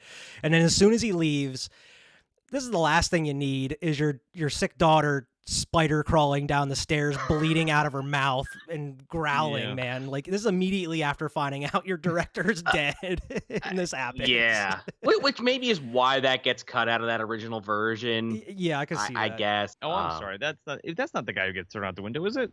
Oh, yeah. Because the whole thing is they talk about how that alley behind her house, which now, of course, is a famous like landmark people go to, is like a death trap. If you fall down the stairs, you're going to die, because they think, oh, we fell down the stairs. But then they find out later when they're like looking at the crime scene Or, again, I don't remember if they actually say it in the movie, but it's a lot of inferred, like, oh, he was by the window and she said the thing, and it's they implied said like she pushed him out the window cynetically or something like that. Well, no, it's inferred that she twisted his fucking head around and killed him, and then threw him out the window. Like he was dead before he went out. With the power of whatever's possessing her. That's right. Yeah. Yeah, and those stairs are literally like a death trap, though. Like when you go to them, they're so narrow and they're so damn steep. If you trip, you're done going down. And it's easy to trip on them, I feel, because of how they're made. They're scary just to walk up and down. They make me think of like a baseball stadium. It's like sometimes you're walking down those like higher levels. You're like, shit, I better be super careful. Oh, especially if you're twisted. Drinking and stuff, watching a game or whatever. You gotta a couple beers. Yeah, you gotta go slow down them stairs if you go. You're hugging that railing. Yeah, gotta go down backwards like a fucking ladder and go. You definitely don't want your head twisted in the opposite direction and yeeted out a window into your to the bottom. That's for sure. Not at all. But yeah, they think he just fell down the stairs. You guys are right. That's why they just kind of write it off at first. Yeah, exactly. Because they recommended a psychiatrist, they bring a psychiatrist to the house to figure out what's going on with Regan. Regan's having none of it. I mean, they they put her under hypnosis, but I mean, I don't know if you can put Pazuzu under hypnosis, man. That you just gonna give you the old dick twist and take you to the ground. Yeah. I grabs a handful. I do wonder though, and I didn't look this up, but I wonder if that this is the movie that trope was created in, because that's used a ton in other. Dicks. No, I think they had that one figured out before The Exorcist. No, specifically the idea of them hypnotizing the person and then talking to the demon or ghost or whatever. I guess hypnotic regression stuff was big in like the 60s and 70s and stuff like that. Yeah, he wanted to speak to the person inside Regan. But yeah, she grabs him by the dick and takes him to the ground. And I watched behind the scenes is so crazy because they actually had to make that contraption because the way they shot it follows him the whole way down to the ground. So they built just this huge wooden contraption that they just strapped the camera onto. And they just had him sit in it, and it just rocks the whole way back to the floor with the camera still on there. And it just looks so cheaply made and everything. And I was just so like, if that camera falls on this dude's face, he's done. Gonna crush his head. Yeah, he's done. Like, because we're talking about Friedkin like a doesn't give a fuck. millimeter like Ari or something, dude. Yeah, Friedkin's like giant fucking cinema lens on it. Just screw it to a piece of plywood. We'll be fucking fine. Don't worry about it. We don't have the budget to do anymore. It falls on his face. We'll recast him. We'll find another. The next day, Kinderman, he actually visits Karras he's running around the track a little bit. Lee J. Cobb. He's great in this movie, but after, watching Exorcist 3 this whole time, we should have had George C. Scott in this movie. Why are you encouraging this? Shut your mouth! It is not in the file. It is not. He would have been incredible. The problem, I think, is he probably wouldn't have had a lead role, and that's why he would have been like, no, I'm not taking it. That's why he did the Changeling. He just said, fuck it. Exorcist 3. There's not too many scenes of him yelling either, so, I mean, that's another thing. George C. Scott has to yell in some of these movies if he's going to be in them. At least not once. In the file. It's not in the file. I think he definitely has at least one of those in the Changeling. He's pretty calm for most of that movie, but there's at least one scene for sure where he's yelling about something.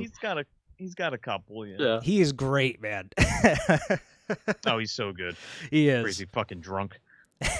Yeah, that too. But yeah, he visits Karras at the track. He's talking about the case that he's working on. He specifically talks to Karras because Karras has a background and he wrote like a thesis or a paper on witchcraft and everything and black magic, and that's really why he came to him, because of the desecrations at the church on top of the murder that's happening. He kind of wants to know if he has like an inside source, or if one of the people he's kind of treating, like one of his patients, maybe he has an in or he can tell him about him. And I love the dialogue that he has with him, saying like, well, I know it's like doctor-patient confidentiality, so you probably wouldn't tell me either way. And he's like, yeah, you're probably right.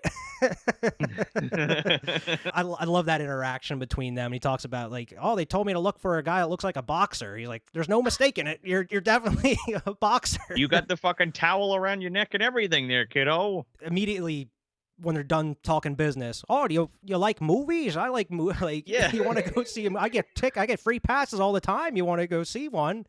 And he even like says like, oh, I'm going to see this picture starring so and so, and he's like, oh, I've seen it. And you're like, oh, maybe another time. We can go on a date another night if you want. It's like he's so lonely. I want someone to talk to about it. Yeah. The next scene is what we already mentioned with the doctors proposing the exorcism. Oh, okay. And that they're saying that it may not even be her being possessed. It's more so the power of suggestion that maybe she thinks she's possessed, Right. and by performing an exorcism, it'll automatically like just clear up everything. Not necessarily saying that demons are real or anything like that. Yeah, exactly. But she believes it in her mind, yeah. Yeah, and it's odd because immediately, like when she goes home and everything, she finds like the cross under Reagan's pillow, and she starts freaking out, like, "Who the hell put this cross in here?" Like, and yeah, because they're not religious is the thing. Yeah. Well, and I don't know if they ever say this or if you were about to say this, Wyatt, but I think it's heavily implied that director dude put that there, and that's why he got his fucking neck twisted and thrown out the window. It's possible because in the book they find a Bible instead of a cross, and they find the Bible in there. And when they open the Bible, they find pieces of the pages torn off, like Burke did whenever he would like chew pieces of paper and shit. That's why they're saying is like Reagan. That's more of the direct evidence linking Reagan to killing Burke and throwing him out the window and everything. Okay. It needs to be more ambiguous. I agree, especially for the movie. I thought it was the maid or something that had put it under the pillow.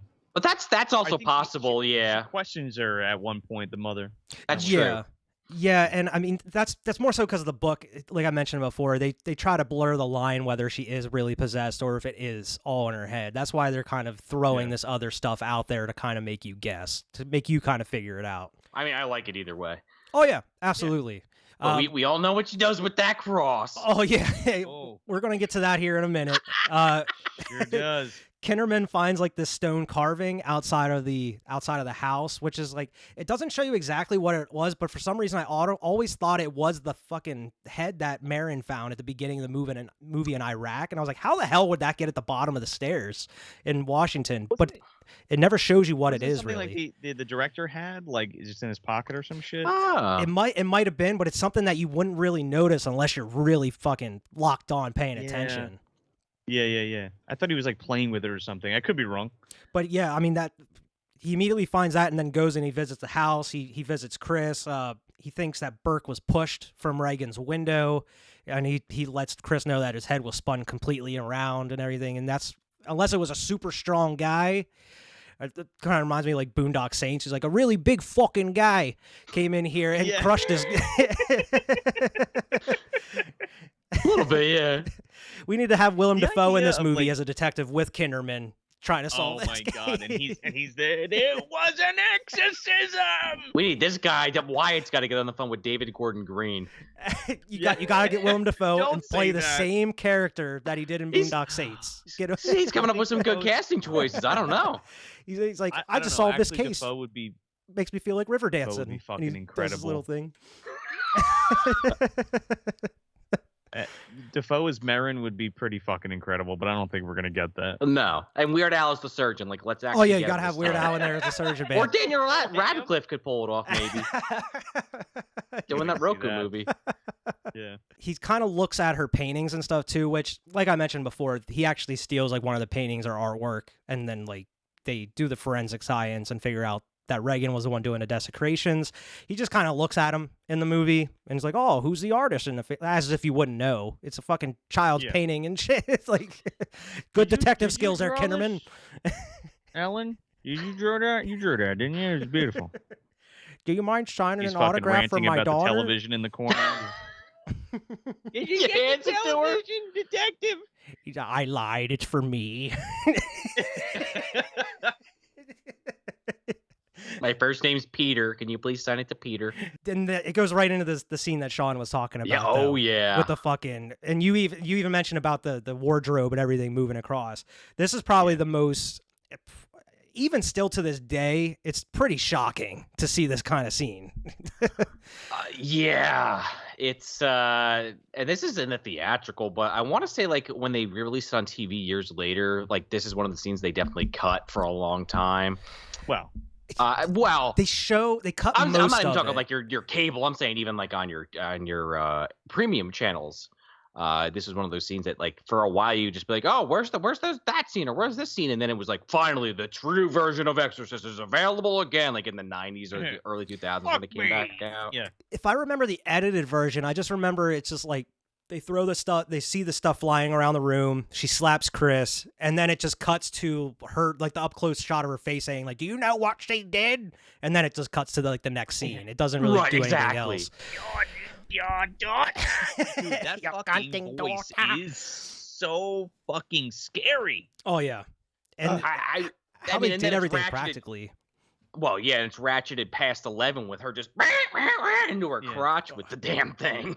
Yeah, and not even just like the Jesus fuck me shit, but then she grabs her mom's face and shoves it down there. Like, holy shit.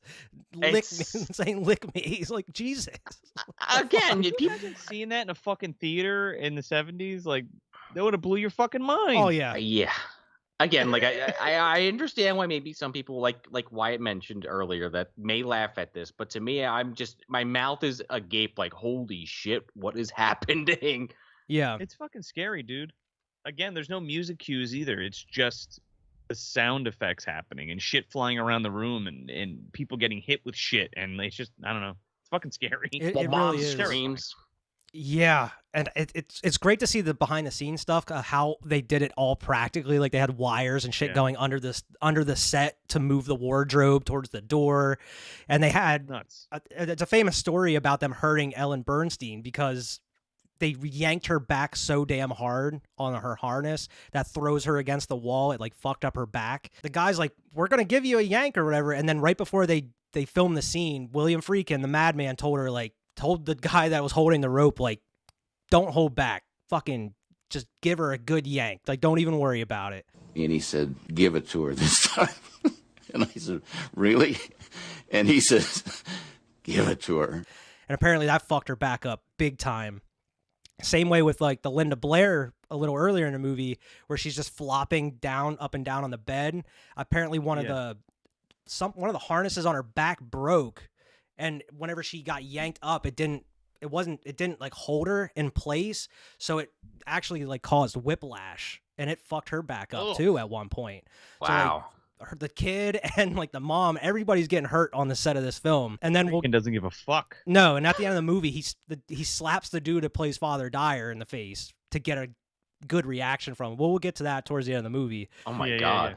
But yeah, Friedkin, he doesn't give a fuck. No. He's like, as long as I'm getting my shot, I don't care. He made one of the best movies of all time, though. That's for sure. But yeah, Chris at this point is like, all right, we might need an exorcism. we might need an Exorcist TM. We might have to do something about this. She gets the number for Karis and she meets him out on the bridge. She's so fucked up at this point. Exorcist.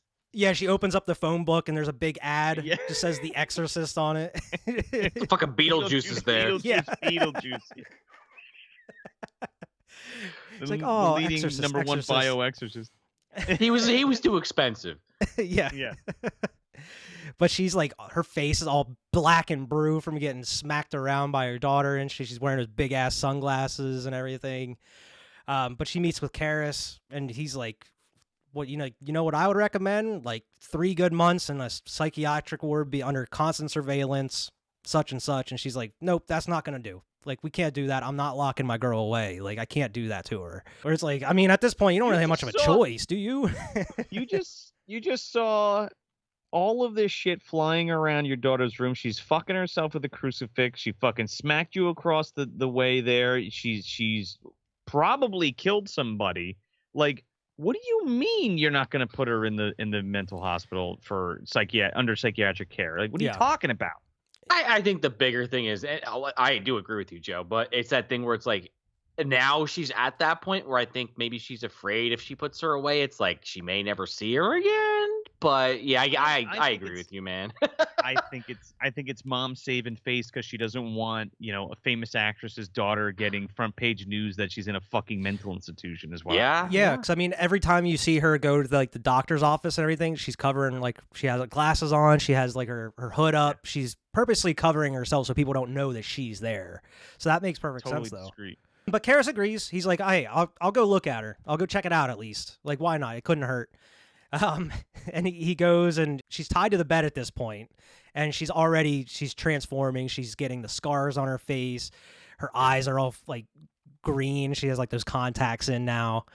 But she's turning into like what we would see by the end of the movie at this point. She's using the voice of some of the people that he's been in contact with, like the bum on the subway. Like, would you help an old altar boy out, Father? Yeah, I love that one. Well, stuff that, well, yeah, me too. But all the stuff she would never know unless she was there. Yeah, and he's like, She asks who doesn't know- she is, and he's like, I'm not Reagan, and he's like, I'm the devil. Kindly undo these straps. And he's recording her doing this. Yeah. Yeah. And he's like, well, why don't you undo the straps yourself? She's like, that's far abuse of power, Karis. I can't do that. Yeah. She ends up like opening the drawer, doesn't she, or something like that? Yeah. To show him. Oh, that's in like the next scene where he comes back. Oh, Right, because isn't the whole thing he's trying to prove it's bullshit or if it's real, and he keeps trying to bait her, but she's not doing anything she was doing before, so he's like, I don't know. Yeah, and he even says She's like just an asshole. She's crazy. And she says like, your mother's in here, Karis. Would you like to talk to her? And everything. He's like, holy shit! Like what? Well, I think that's what sets him off for sure. But at first, he's definitely like, all right, this isn't adding up. Is it now or later where he's like, okay, what's my mother's maiden name? It's this one. Yeah, he asks like the It's mother. this one, and she doesn't tell him. She throws up. Yeah, that's when she like vomits on him. Yeah. And he's like, fuck you. He goes and tells Chris, and then he even says like, she says that she's the devil, which is like probably the most common thing that somebody's gonna say. They're not gonna say it's like one particular demon or anything. Like, oh, they're the devil. Yeah. Right. And then he even asks like Or about the a mother's devil. maiden name, and she wouldn't be able to do that. And I think it's the next scene, but he even like tries to throw like holy water on her at one point. And he's like, it was just fucking tap water. Like it wasn't anything, and she still reacted. So it's not helping your case at anything. And she's like, well, what could we do to get an exorcism? He's like, well, we have to have proof that she can like speak a different language. She's never known, possess knowledge that she wouldn't even have any knowledge of. You know, there's certain steps that you have to like go through to even consider an exorcism to bring it to the church. Yeah. And that's why like he takes the tape back. He goes and visits her, studies the tape, and that's when she like opens the drawer and everything. But you get like sassy Reagan in this. What an excellent day for an exorcism. Yeah. And he's like, oh, is that what you would like? And she's like, oh, maybe. That's when she starts like speaking in reverse whenever he's throwing the tap water on her and everything. But that's such a great scene too, because you're not really quite sure yet that it's like reverse speech. And then when he goes to study the tape and then he brings it to his like audio friend, he's like, what the fuck are you talking about? This ain't no speech. He's like, it's English. Listen. And he plays it backwards. And he's like, holy shit. Yeah, and that scene, man, because like we mentioned, there's like no music much throughout the movie unless like it's just kind of create like a little bit of atmosphere and a little bit of ambiance. But man, that scene where it's just silent and you're listening to that tape, even like in reverse, and then when they do it backwards, it's so creepy. Hear the voice.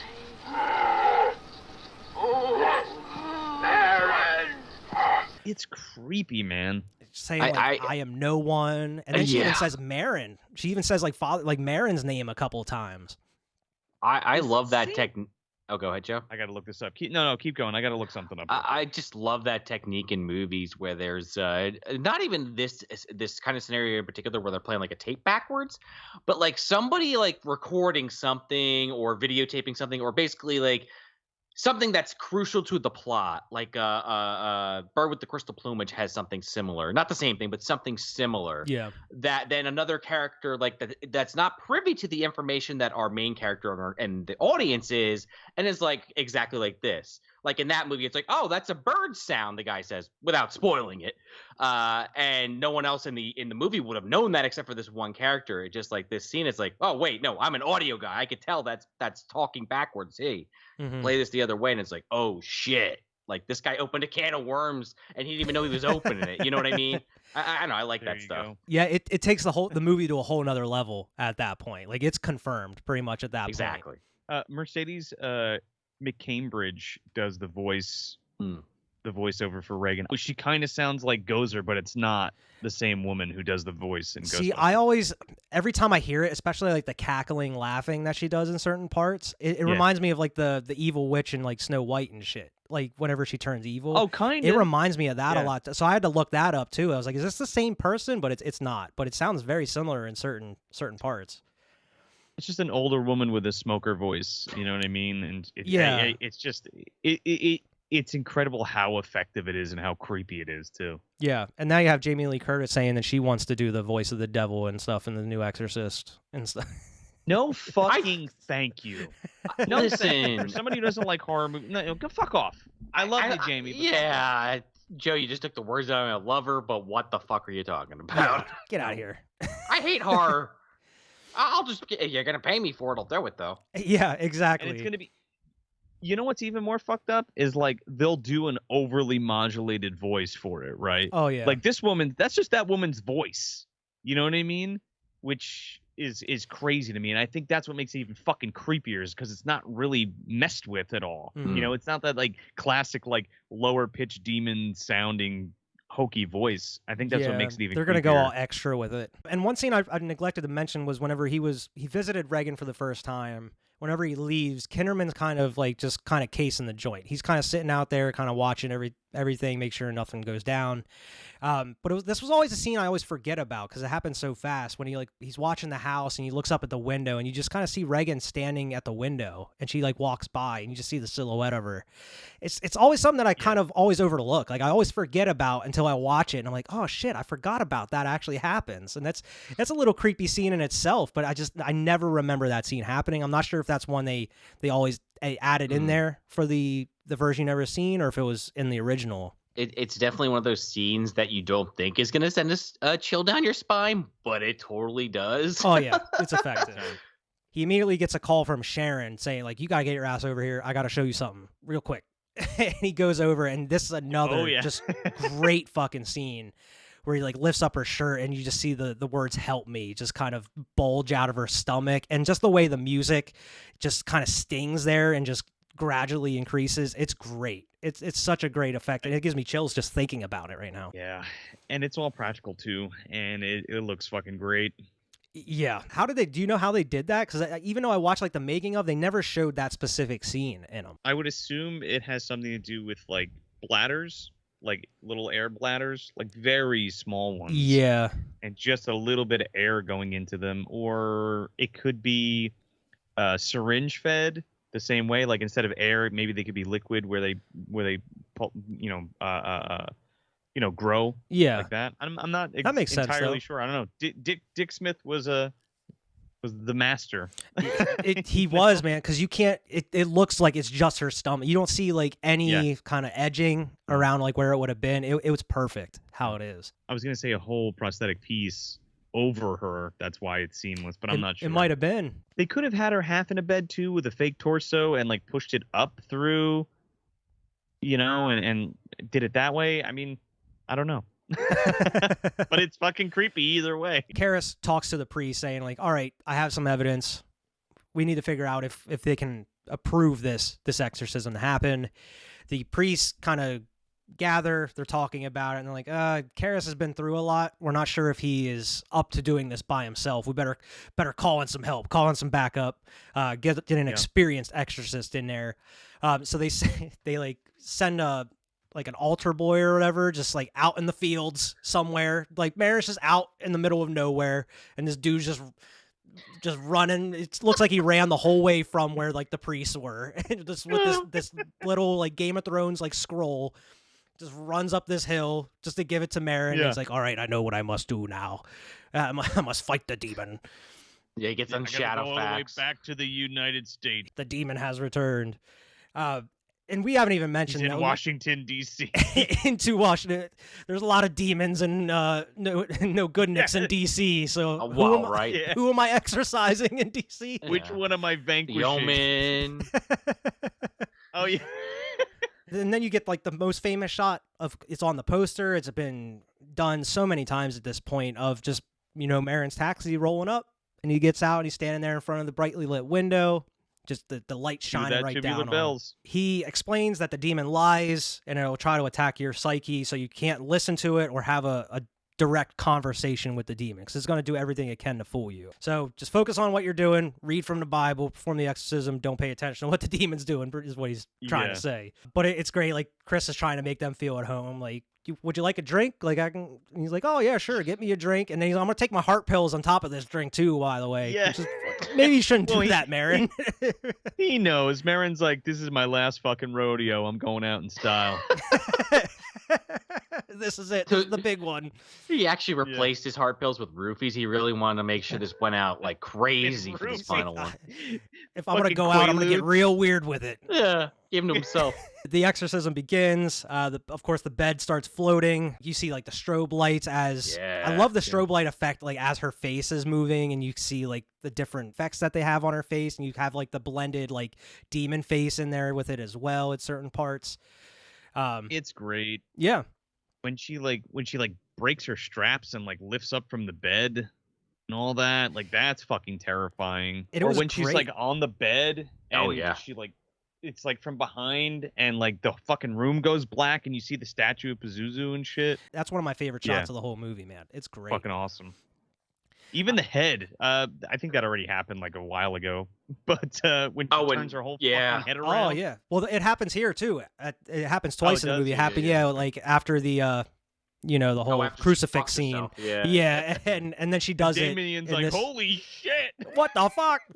Yeah, and then she does it in this scene as well. Yeah, she's like she doesn't even do it that slowly. She does it straight up like this time, and it's like, holy shit! Like I'm out. Just like the scary movie where he's like, fuck this, James Woods. He's like, fuck this, I'm out. Oh yeah. I forgot that was James Woods. That's right. Well, yeah, because they do the Amity. Like taking a shit in that, and it's like the Amity Village. In the beginning, the flies stick into the window, and then they're all over his face. He's like, oh god, those enchiladas. Literally.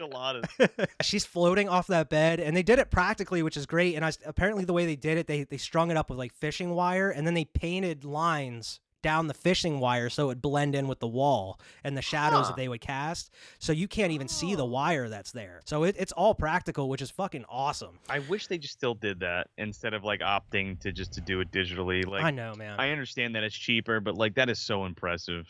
I know, and not even just the effects, but like cheaper. Yeah, we just don't pay our CGI artists enough. But yeah, not even just practical effects, but just build sets anymore. Jesus Christ, not everything you have to do is on a green screen or a blue screen. Which is kind of crazy. You're still hearing, well, not still is maybe the wrong word, because we're kind of in the, for lack of a probably better term, renaissance of that kind of stuff. Yeah. Where you, like, there's that famous back for sure. Yeah. That famous interview with Ian McKellen from the Hobbit trilogy, where he basically talked about how it wasn't even acting anymore. And like Christian Bale has said similar things recently when he did Thor, that it's like every day is the same because you're just going onto the set with a blue screen. And it's like, what the hell? I got to give them credit for just being able to act as well as they do because of that. Yeah, it would be very jarring. That's a big... It's a big part of it is to immerse yourself not only in the character but in your surroundings and with the other people. And when everything's fucking green or blue, it's like, huh? Yeah, especially talking to some of those characters, I'm sure, as an actor, that are just on a tennis ball. Yeah, that's what I was gonna say. And depending on what movie you're on, the person the person you're acting with may be in just a green ass suit with balls all over it, then holding like something. But just a side note too, like even like the smaller stuff. Not a Guardians of the Galaxy or a Thor or movie or some shit like that, but just something smaller. I wish they had more practical stuff for, or did more practical applications with, Agreed. I understand that it can be cheaper too, and you don't have to build a whole fucking set if you're in indie production, you know what I mean? And you can green screen something or digitally put something in, you know what I mean? But I don't know. Yeah, true. She's just berating Marin at this point, just shouting obscenities like shove your cock up her ass, you fuck, like, oh yeah, come on, your mother sucks cocks in hell, the famous. So it's like she's just berating him, and then like she snaps the straps.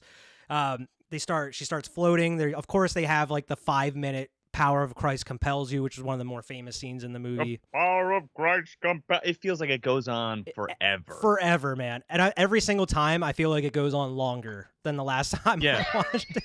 And you're like, this is the end, right? Oh no, And like even Max von Sydow was like, the power of Christ compels you.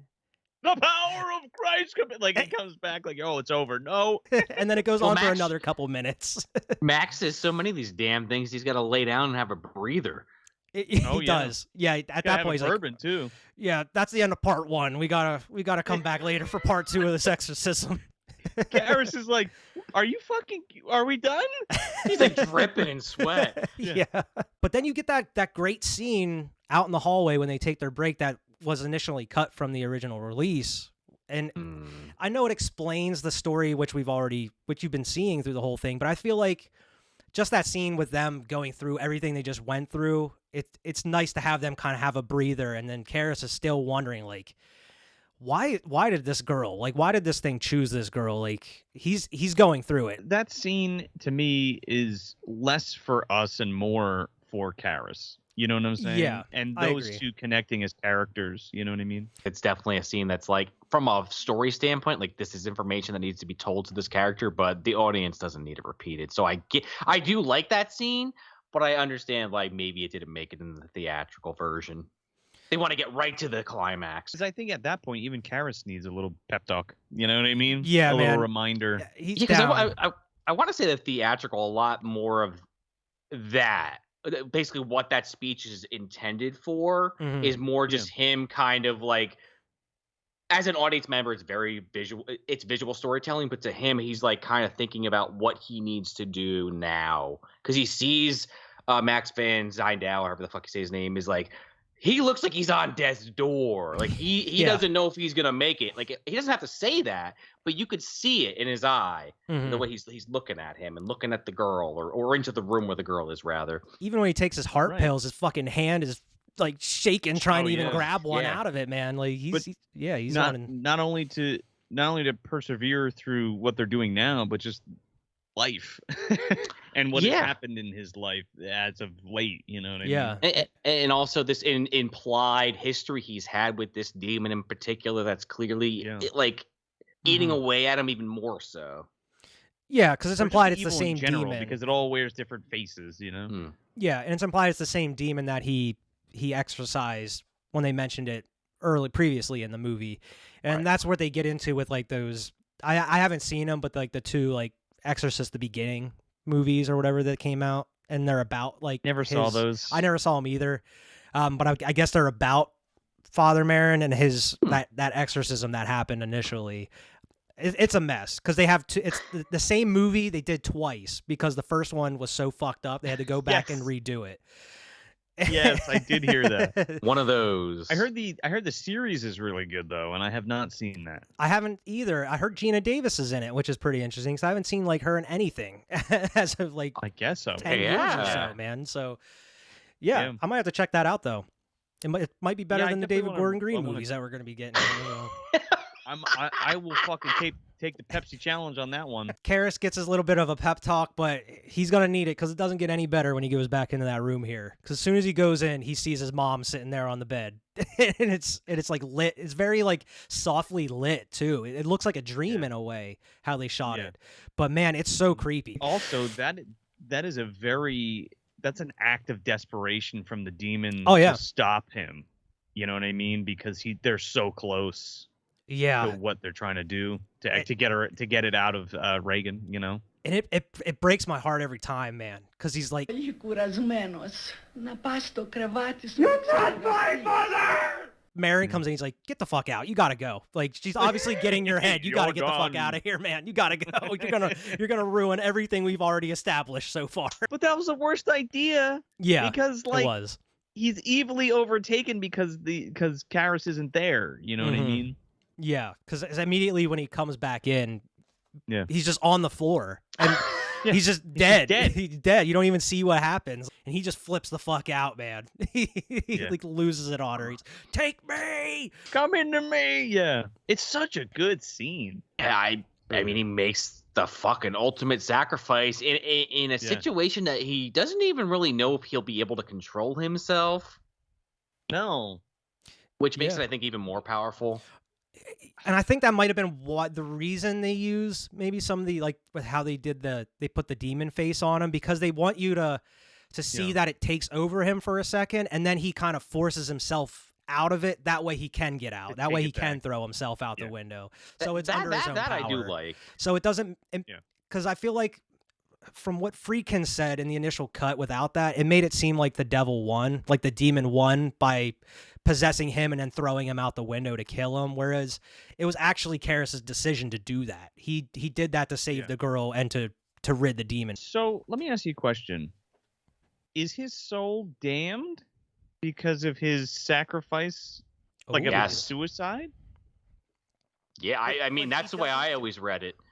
Was that but he does it to save. Yeah, he does it to save Reagan. It was for the greater good. Self-sacrifice. Yeah, for the greater good. So, like, I don't know. I think it cancels out. Heaven, or you think so? I think it might cancel out. Or is he in hell now? Is he sucking cocks in hell now? Who knows? I would like to think like Wyatt's saying it cancels it out, but I know like. I mean, it's been a hot minute since I've taken those CCD classes I mentioned earlier, but I want to say, like, I don't think there's a chapter about demon possession and sacrificing yourself. Well, I was going to say suicide is considered the ultimate sin, even if he was doing it in the process of saving a life, so he would still go to hell. But I don't know if in this situation, I guess is what I'm trying to say. Like, you're right. That's a little. I don't know. That's what I'm saying. I don't know if he would go to hell. I think he might just get instant access because it was an act of saving somebody else. I would hope so, but I always read it as it's taking your soul instead of hers. So I guess you're suffering for all eternity, but at least the girl's not. But I'm okay with either. I think they purposely leave it open to your interpretation. Well, he gets the way they explore that in 3. Well, he gets possessed by Brad Dourif, and he goes to that mental institution. Exactly. Also, if anybody's listening or watching that has never seen Exorcist 3, do yourself a favor and make sure you get yourself the Shout Factory Blu-ray and watch the Legion cut of that film. Yeah, it is completely different, and I think it's the superior. Do you agree with me, Wyatt, that it's a superior film? It's great. I mean, I love both cuts, but I definitely can agree with you on that one. But Brad Dourif in that movie has one of the greatest performances, man. It's fantastic. It's one of Brad Dourif's best performances of his entire career, in my opinion. Oh, yeah. I mean, it's like excellent. Absolutely. And what Blatty does, because Blatty directs that one and writes it, and it's the sequel. It's the true sequel to The Exorcist, so we kind of like forget about the heretic. Yeah. In movie wise, and then we go to that. Anyway, it's just really fucking good. And I love the beginning of it because it makes you seem like it's an Exorcist movie because they show the stairs with the fog and the tubular bells, and then it just fades out right away into the actual movie. You're like, oh, you think you're gonna get The Exorcist? Just to let you know. Nope. This is a different movie entirely. It's such a more powerful film. It also has one of the greatest jump scares you're ever gonna have in a movie too. This is also true. Yeah. All right. I haven't seen 2 or 3 or any of those other ones you mentioned. I've always just seen the first one. Oh really, man? It's multiple cuts. Oh, and it definitely follows that theme, I guess, even like you were saying for the original Exorcist novel of that kind of like crime drama thriller kind of thing, because it's a lot of. I mean, it follows a detective, and he's trying to solve a serial killer case.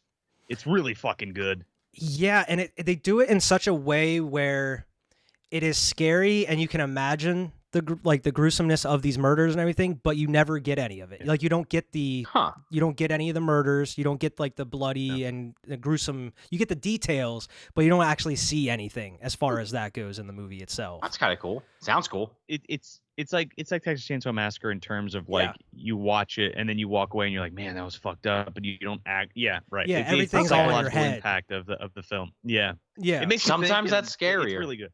Much like how you don't actually see this man's head hit the pavement, although you do see his body tumble down the stairs as he jumps out of this window. Man. I feel bad for the stunt dude that had to do the roll down them stairs. Yeah, because it doesn't look like a dummy. You get that huge pool of blood, and he's just laying there. And of course, Father Dyer is one of the first people that finds him, and it's like his best friend at that point that finds him. He also blesses him, so maybe that saves. Yeah, maybe that's why he does it. Yeah, true. That's a good point. I forgot about that. Okay, so we were just talking about The Exorcist 3. it doesn't save his body though. Yeah. 'Cause it doesn't really save his soul either. If you, I don't want to spoil. I don't want to spoil the movie, but it doesn't really save his soul either. I don't know. Well, really I mean, good. Sorry. No, you're good. Again, if this is a standalone thing, I guess it does. I mean, it's my fault for not watching it on some level. No, you're good. But like, but for this movie in particular, it's kind of closure where that I think specifically that's the defining moment where it's like, okay, his body saved, his soul is saved because he was there to do that for him. Well, and then the next scene after, like, you know, obviously we see all the people surrounding the priest's body. But it's either the next scene or it's implied. I forget if it says later or the next day or something. It's like Reagan's basically fine now. Doesn't have scars on her face or anything. Doesn't really remember anything. She doesn't remember anything. That's the thing. But that scene with Father, that's the one I mentioned where like Friedkin slapped the shit out of the dude that plays Father Dyer to like get him in that, to get him into that emotional scene that he needs to be in. He belted me right across the chops and backed off, and I went in the scene, and if you look at that carefully, when I'm giving the last right, my hand's going like that. He wanted that lip quivering. Yeah. Oh, yeah. But he apparently knocked him down a peg. He straight up slapped him, and they rolled right away, right afterwards. So that's a pretty much genuine kind of reaction you get from him in that scene. But it's heartbreaking to the first person that really finds him is one of his best friends, but he even takes like his necklace that he's had like the whole movie, even like during the dream sequence of Karis, you see the necklace drop. Like you mentioned, it goes into that the next day or who knows how long later. Yeah, but it doesn't seem like a long time after, but it's definitely not that far after either. Yeah, but they're getting the hell out of there. That made sense. They're getting the fuck out of the house. They're piecing. Oh yeah, hitting the fucking road. Yeah, I mean that movie's got to be canceled, right? Like the director's dead. Like they're not making that still. Right? Oh yeah, that's right. Yeah, they don't really mention the movie other than like in that first like 25 minutes. That goes out the window at that point. And I would assumed it would have as soon as the director died. But hey, it's the film industry. Maybe they would have just hired another director to do it. And I don't know. Possible. Father Dyer stops by. It's odd because like Reagan like gives him a hug and everything, and it seems like she thanks him, but even though he didn't have anything to do with the exorcism itself, or maybe it was just because he was a priest. I don't know. I mean, he did get the other father to basically do this by talking to him, so maybe that's why. Like, thank you for getting him to help me. But you're right, it is kind of just like, all right. She also doesn't remember anything. Yeah. So like she's got like little faint scar like on her cheek and stuff. I wonder if that was even explained to her because like, would you even want to? Yeah. I don't know. That's a good point. You just went through some shit. Or maybe I'll tell you when you're older. Yeah. Maybe. Or maybe mom like explained it to her a little bit and she was like, oh, another priest. Thank you in general to I don't know. God and the church and priests everywhere. Thank you for saving my body and my mortal soul. Whoever they try to give the necklace to, they don't accept it. Whoever the swap is, yeah, they don't take it. They don't want that thing. It's cursed. There's a demon attached to it. Yeah, I don't know. Might have some. They're gonna put that shit in the fucking Friday the 13th antique store. There's some bad juju with that necklace. Some voodoo magic, man. Fucking voodoo magic, man. That's going in the Warrens. Voodoo magic going on for sure. That's going in the Warrens' fucking little, Oh my god! Yeah, with all the other absolutely possessed do not items. touch. Yeah, it's just Karis's necklace hanging in there. In there somewhere, right?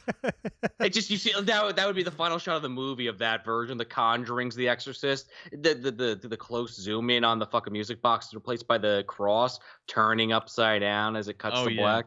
Yeah. Charles, the necklace, the fucking Chucky dolls in there somewhere. Yeah. Eyes light up. Yeah.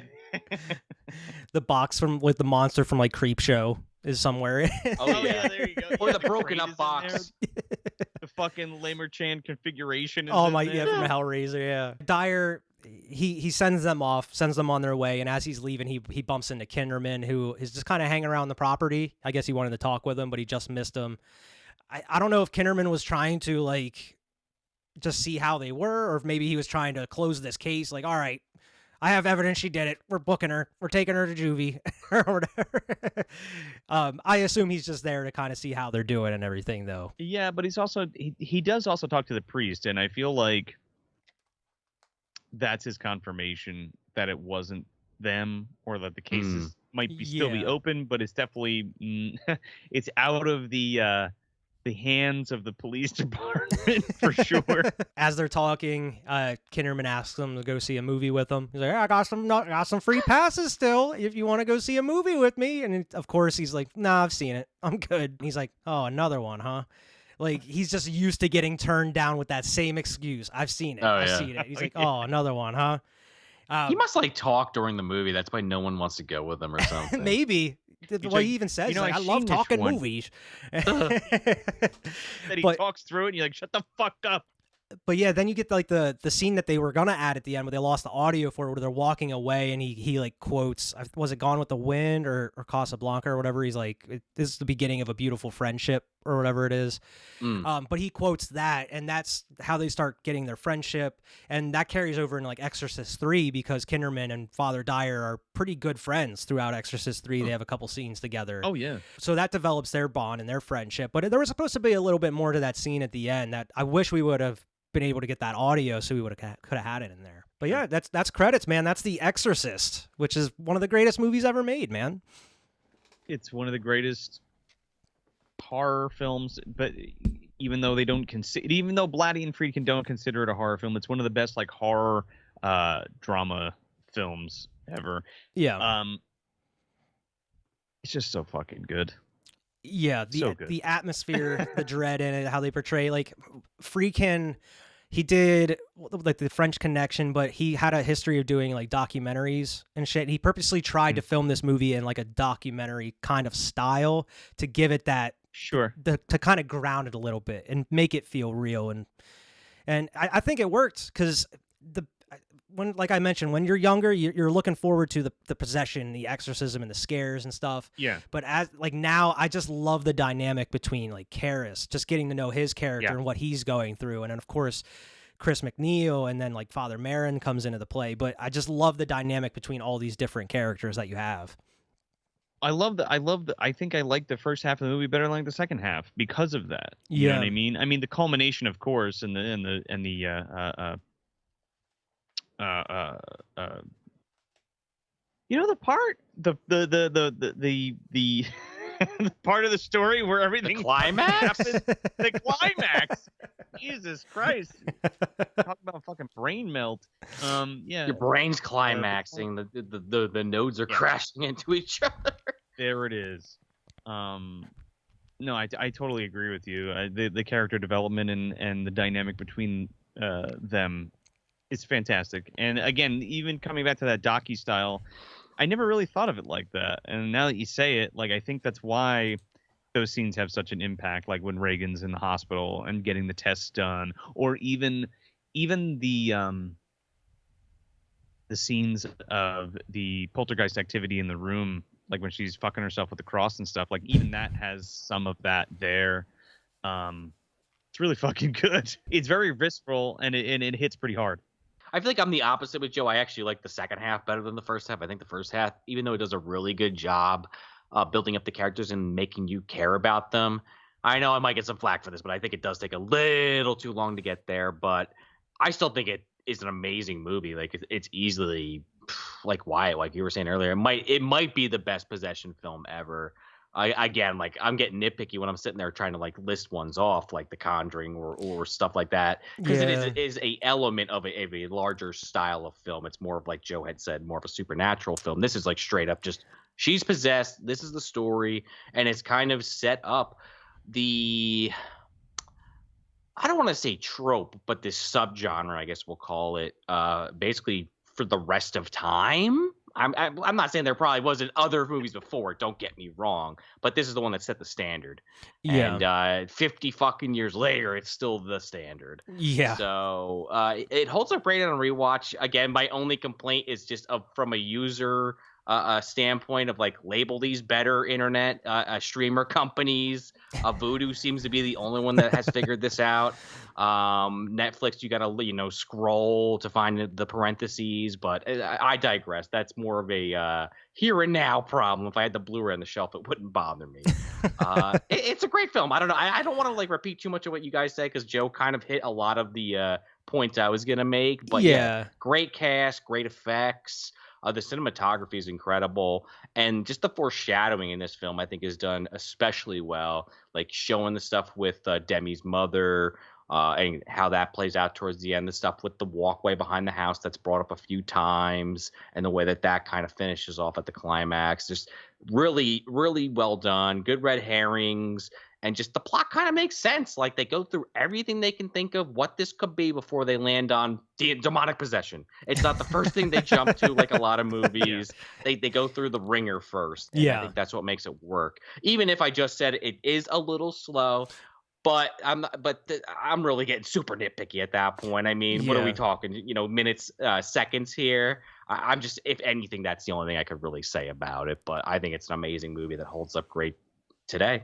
Well, I think it makes sense though, especially like in this day and age. I feel like for somebody who hasn't seen The Exorcist, it can. I feel like it would be kind of a slog for the most part for like the modern viewer. I feel. I mean, it's definitely a slow burn. It's a building film for sure, like a Heredity almost would be the closest modern comparison. I mean, not. I mean, I guess that's actually a possession film on some level, but I guess that also falls in the supernatural. I don't know, that it gets a little dicey with that film, but similar where that has a slow build, and then once it hits a certain point, it just keeps going off the rails. Oh yeah, I love Hereditary. I think the take.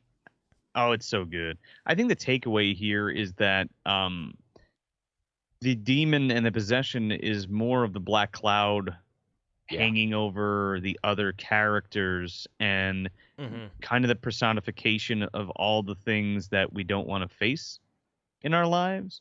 I could see that. Here's Karras, you have you have Karras's arc with his mother and how, he try as he might, he can't be there all the time for her in the capacity that he wants to, and she's unaccepting of that. And there's nothing he could do about that.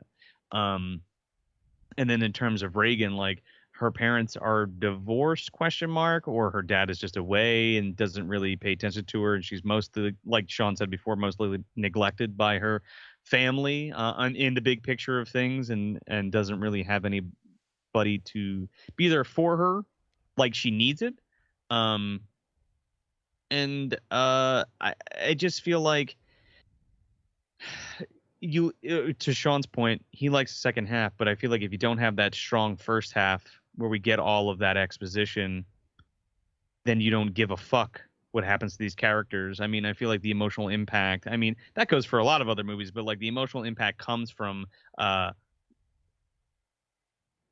being with these characters and figuring and going on their journey with them and their hardships that they're experiencing. And then it kind of be or even Father Merrin, his whole life he's been plagued by this this dark cloud that he's finally facing at the end of this film. You know what I mean? And his experiences that have fucked him up to the point where he's consumed by it and needs to kind of it's almost an exorcism for himself, kind of, too, to exorcise his own demons at that point.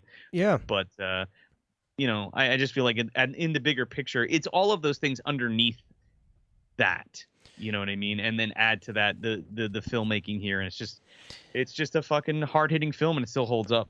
Yeah, it seems like every character kind of has something kind of lying beneath the surface on, like you mentioned with Karras and Reagan, even with, like, Kinderman and Dyer. Like Kinderman, he's trying to solve this murder and the desecrations that are going on top of, even though we joke about it, it's obviously he's lonely. Like he's asking all these people to go to movies and stuff.